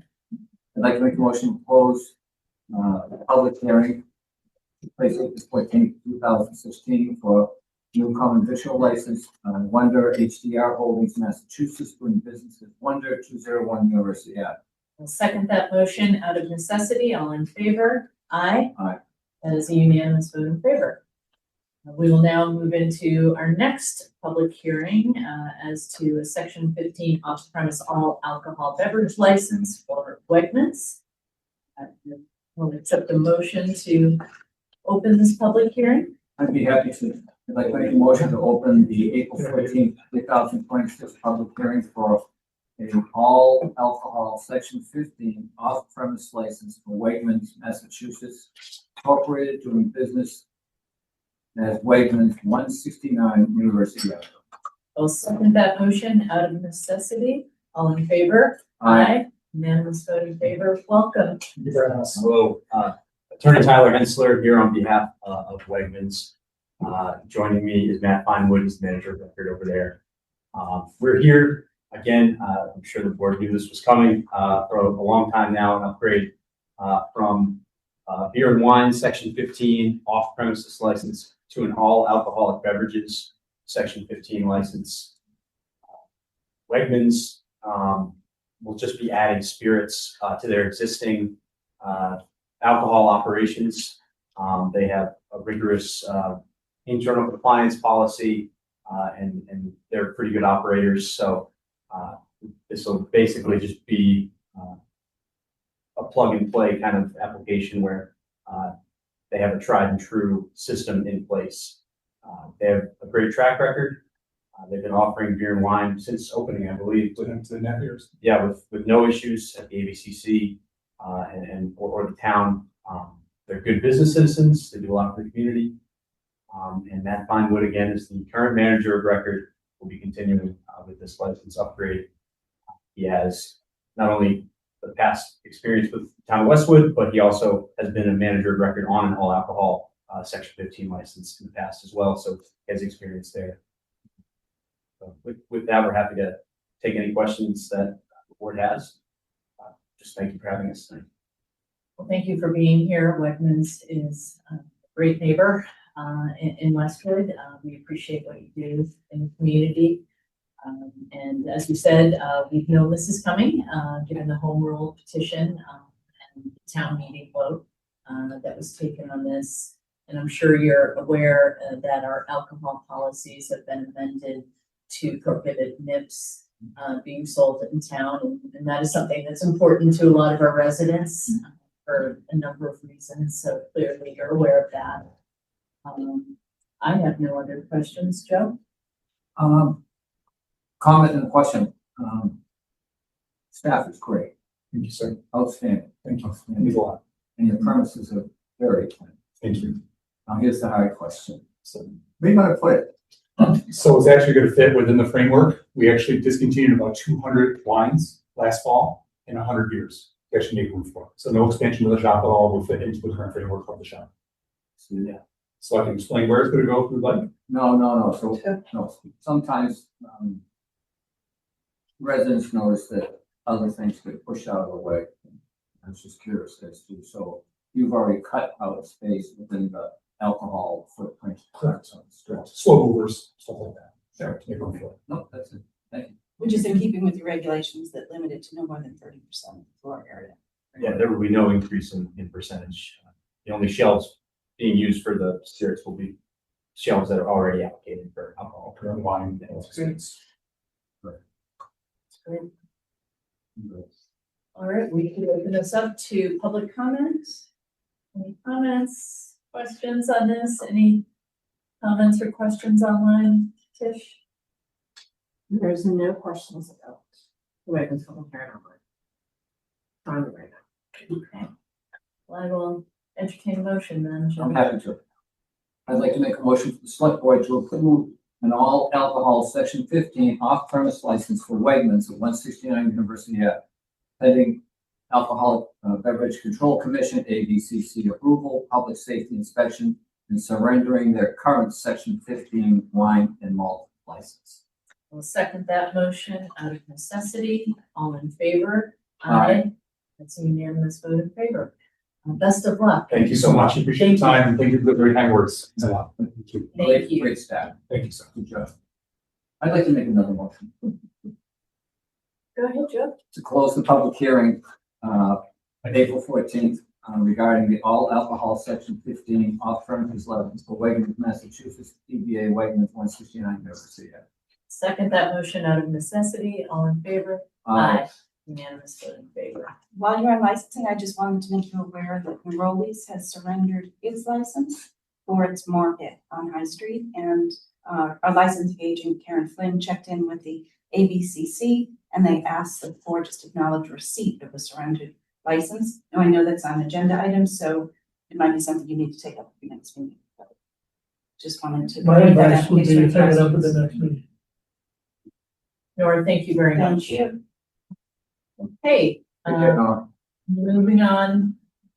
Our agenda, we have a fire station 1 update. I'll turn this over to the town administrator. Sure, I have a very brief one on the front end, with the temporary structure, but then I do know that the chair and vice chair of the committee have come in as well to give an update on their process and discussions around feasibility.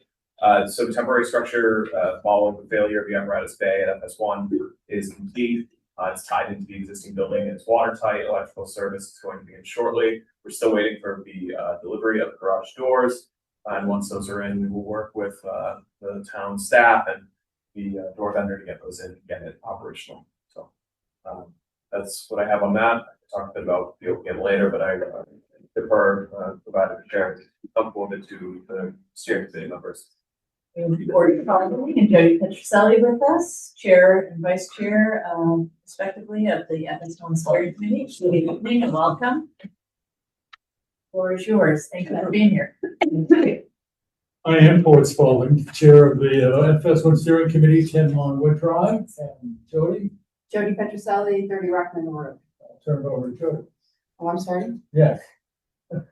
I mean, Ford and I are simply here to once again make our case and ask the town at this meeting to approve the article at the upcoming town meeting to allow FS1 steering committee to use up to $325,000 of existing town funds to fund the feasibility and schematic design study.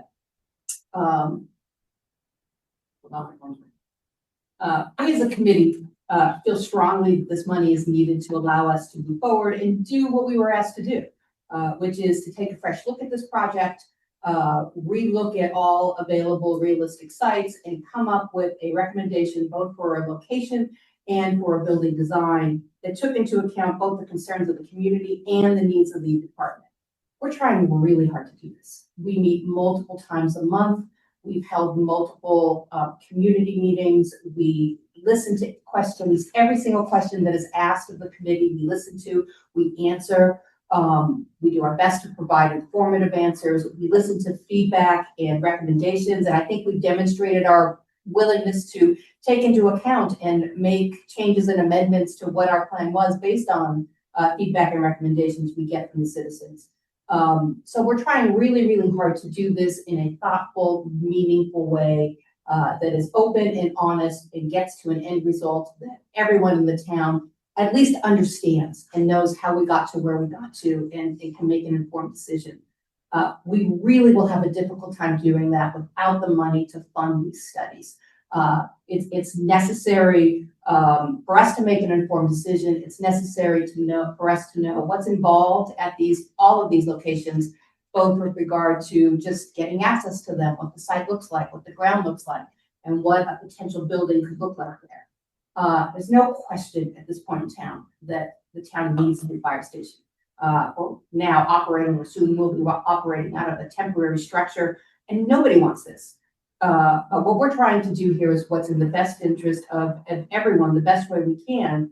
And it's just, I can't implore enough how difficult that's going to be if we don't have these funds to do some type of realistic feasibility and design study on the locations that we're looking at. This isn't money that's ever been spent before. These aren't studies that have ever been done before. Yes, the town did a cursory look at some of these other locations, but not to the extent that is necessary if you're really going to consider, can we put a building there? What will it look like?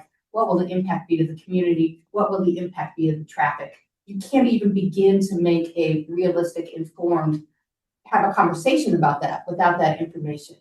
To the extent that there was feasibility done the previous time, if it's possible to reuse that information, we will. We're not looking to redo anything that's been done in the past. We will actively look to reuse information that is available, but most of this is new information the town has never had before and we've never done.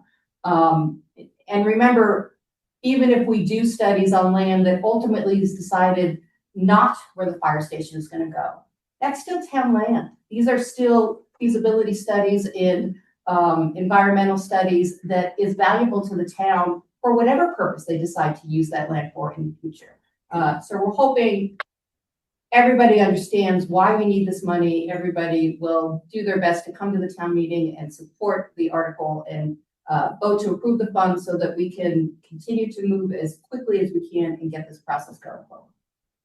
And the only thing I want to add is the committee, since we've entered March, has worked pretty hard in communications to the best of our ability. We've had 3 meetings already in town, which is open to the public, at the library, Pine Hill School.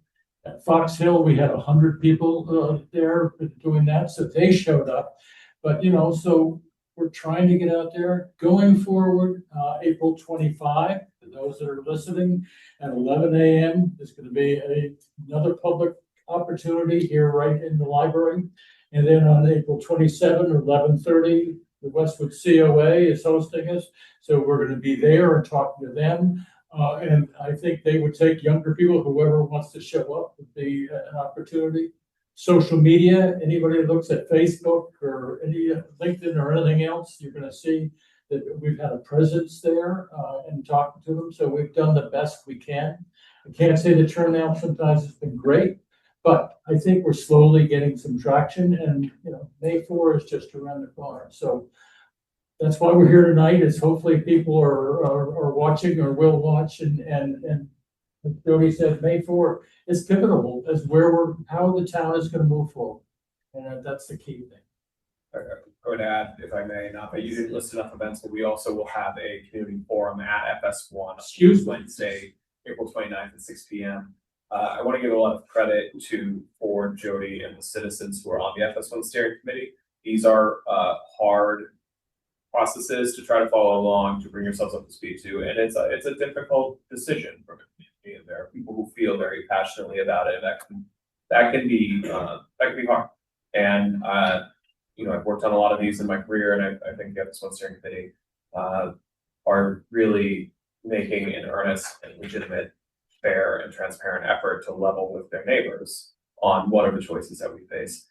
That said, as Ford has acknowledged, that sometimes when you do like a small meeting, you may get a handful of butters and maybe not the entire community. And so we will have a postcard going to every address in the community to notify that it doesn't say you have to go vote a certain way, because it's not appropriate for municipal funds, but it does say that this is where the project is at, this is where a forum is, and that if we do want to take the next steps that the FS1 steering committee has recommended, but we do need to proceed to a town meeting and feasibility schematic funding. So it's been really good work with them. So folks should not be surprised if they see that invitation, because the intent is to make sure, whether it's through online surveys that are being done, social media communication, we will have a project website being spun up as well, separate from the complementary to the municipal website, which is great as a repository for thousands and thousands and thousands of lines of text, but is not in any community always the most accessible, easy to use.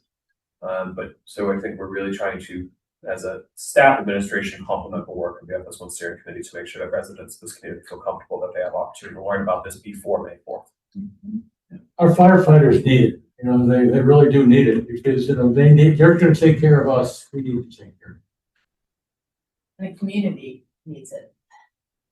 We all do, and I want to just reiterate our thanks to you two for your leadership on the FS1 committee. This is really technical stuff that you've been going through, and you've worked really hard over these last few months, and all the members of the committee. It's a huge public service that you're doing. So thank you both very much for your. It's a great committee, the committee is always something in.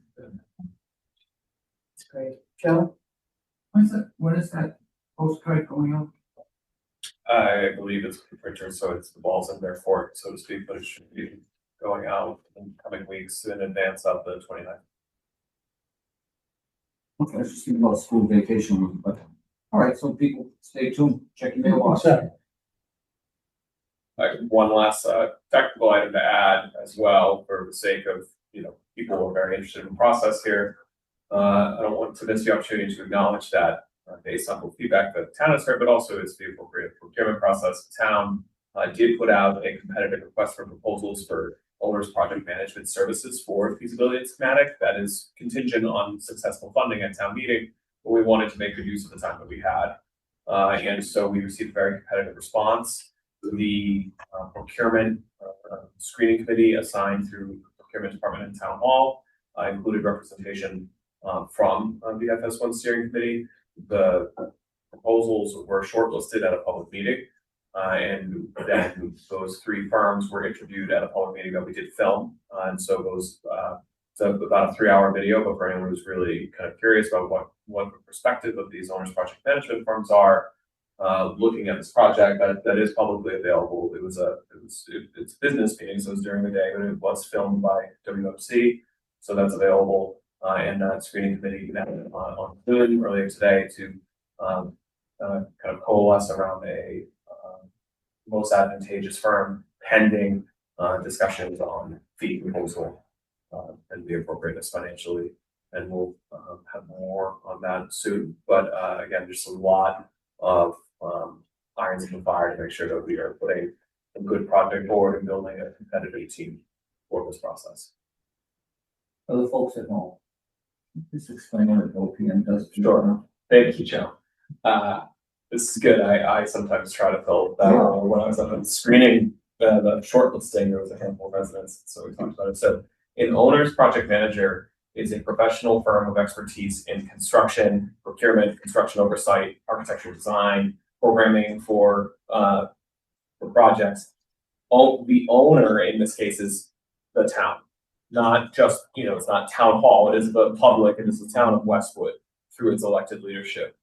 And the responsibility of an OPM, which in Massachusetts over certain dollar thresholds for construction, you are mandated by the Inspector General to hire an OPM to ensure it's like a supercharged clerk of the works. It is their responsibility to interface between the project owner, which is public leadership, work with citizen steering committees, and make sure that they are building a design team and a specification list for the eventual project that reflects what is needed and reflects what the community is desiring to see.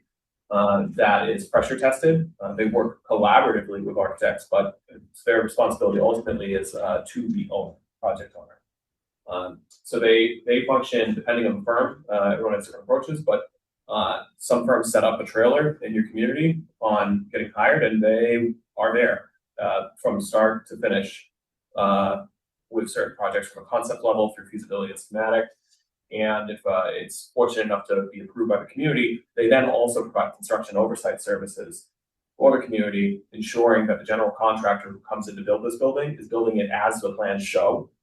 These are extremely complicated facilities. It's not something that you kind of just give to someone and say, okay, go build the thing. So the OPM is basically the owner's rep at every stage of the process to ensure that we as the public leadership team are getting what we need and nothing more. And it's all the way through closing, to make sure it's closed out. And I always say, a good OPM, good project manager, will keep the project on time and under budget. And what good ones do that. Thank you so much. Really appreciate you being here. Thank you. Take care. Okay, moving on to new business, we have the acceptance of a grant award. The town was recently notified by the Executive Office of Public Safety and Security and the Department of Fire Services that Westwood Fire Department has been awarded $11,335.87 in grant funding. And we have been advised by Assistant Fire Chief Colin McCarthy that this money will be used to replace structural firefighting boots for several members whose primary fear is either approaching end of its service life or requires immediate replacement. So I will accept a motion, Joe, to accept this grant award. I'd be happy to do so. I'd like to make a motion, select board, accept the FY 2026 firefighter safety equipment grant award of $11,335.87 and authorize the town administrator to sign the grant documents. I will second that motion out of necessity. All in favor? Aye. It's a unanimous vote in favor. Okay, moving on to old business. We will address board and committee appointments. And Joe, I will turn this over to you as you were involved in both of these interviews. I'd be happy. Thank you. Our first candidate was Caitlin Ball for the audit committee. And Connor, I think you and I have similar views on interviewing folks. I was absolutely convinced she was preparing to go to the FBI or do forensic auditing or something. Just a wonderful candidate. I figure she did her undergrad work. She went to Bentley University, I don't know if that college, as some people in the room to, for accounting, and then she went off to law school. So I was convinced she was going for the FBI. But as she said, when I asked her about this, in her own words, she said, "I love learning." We can't get her a better candidate than that. So I recommend her very highly for the position on the audit board. I think, as you said, she's replacing someone who stepped down, Mr. Petty. We should thank him for his years of service on that, and she'll be starting May 1st. The second candidate is woman named Mary Scott. She expressed interest in serving on the pedestrian bike committee. Again, another wonderful person to meet and chat with. She's a physician. She went to school in Alabama, or some people at the end of the table would say Bama. 40-year Westwood resident, active walker. And again, another wonderful person to chat with. So I'd like to recommend those two candidates to go on. Caitlin Ball will go on the audit committee and return. Well, we'll come back to that. And Mary Scott will go on to the Ped Bike Advisory Committee. So the formal motion will go for the select board to appoint Caitlin Ball to the audit committee for a term to expire on June 30th, 2029. I second that motion out of necessity. All in favor? Aye. Aye. And my second motion is for the select board to appoint Mary Scott to the pedestrian bike advisory committee for a term to expire on June 30th, 2028. I'll second that motion out of necessity. All in favor? Aye. Aye. Two unanimous votes in favor, and with big thanks to Caitlin and Mary for stepping up to volunteer on these important committees. Thank you very much. Moving on to select board liaison reports. I do not have anything to report. Do you, Joe? I do not. Okay. We'll then move on to approval of minutes. We have regular meeting minutes from March 23rd and March 30th. Any edits, additions? Nothing but your usual praise for Tish. Thank you, Tish. Then I'll accept the motion as to the March 23rd, 2026. Please. I'd like to make a motion to accept the regular meeting minutes of March 23rd, 2026. I will second that motion out of necessity. All in favor? Aye. It's unanimous vote in favor. I'd like to make a motion that we accept the regular meeting minutes of March 30th, 2026. Second that motion out of necessity. All in favor? Aye. Unanimous vote in favor. I will note that our next meeting is Monday, May 11th, 2026 at 6 p.m. hybrid meeting. That will be here at the main library. Hopefully we will be across the hall in the community room after the construction is completed. So we have one survivor, community survivor. was a prize involved. I'd be happy to stand. Ms. Cardy, do you have any comments or questions? Marianne Cardy, 143 Willis Road. Thank you for the process for the police chief. There's been a lot of concern about how that was gonna get out. So, the gentleman who spoke, I thought it was great. I was happy to hear Billy Brooks is involved in that. I believe he started his career in Westwood, so he's very familiar with the town. So thank you for that. Thank you, Marianne. And do we have any questions online or We comments? actually had, a question, a comment from William Sellis of 175 Canton Street, and we also have a question from John Henderson, if John would just provide his address for the record, so we can read it into the record once he provides his address. But William Sellis, 175 Canton Street, is there an update on the status of the Canton Street sidewalk project? I'm not aware of any meetings of the working group since the February 12th, 2026 presentation on the tree survey. And then he makes one other comment, just, he said there's not enough time allowed to put in the Q&A, even when having copied it to the paste buffer. It doesn't go in immediately, he said. And he also commented about the sound quality tonight not being poor. Hopefully, we get to the next room. Yeah, thank you, Mr. Sellis, for your question and comments. We do know that the audio has not been ideal, and we're sorry for that. If you didn't hear us earlier, we're going to be in the community room across the hall, and for our next meeting, and we're very hopeful that those audio issues will be cured. As far as the timing of typing a comment in and a delay, we'll work on that to see if we can come up with any kind of a solve for that. So thank you for bringing that to our attention. And lastly, as to Canton Street, you are correct. There has not been a meeting of the working group since February. But I'm hopeful that we will be having one probably after we get through town meeting, which is May 4th. As I mentioned, we do have one question from John Henderson, but I do not have his address for the record. Well, it is our policy not to read comments from residents without an address and a name. So, are there any other comments? No. All right. Well, I will entertain a motion to adjourn. That's one of the night. I make a motion to adjourn. I will second that out of necessity. All in favor? Aye. Thank you, everyone. Good night.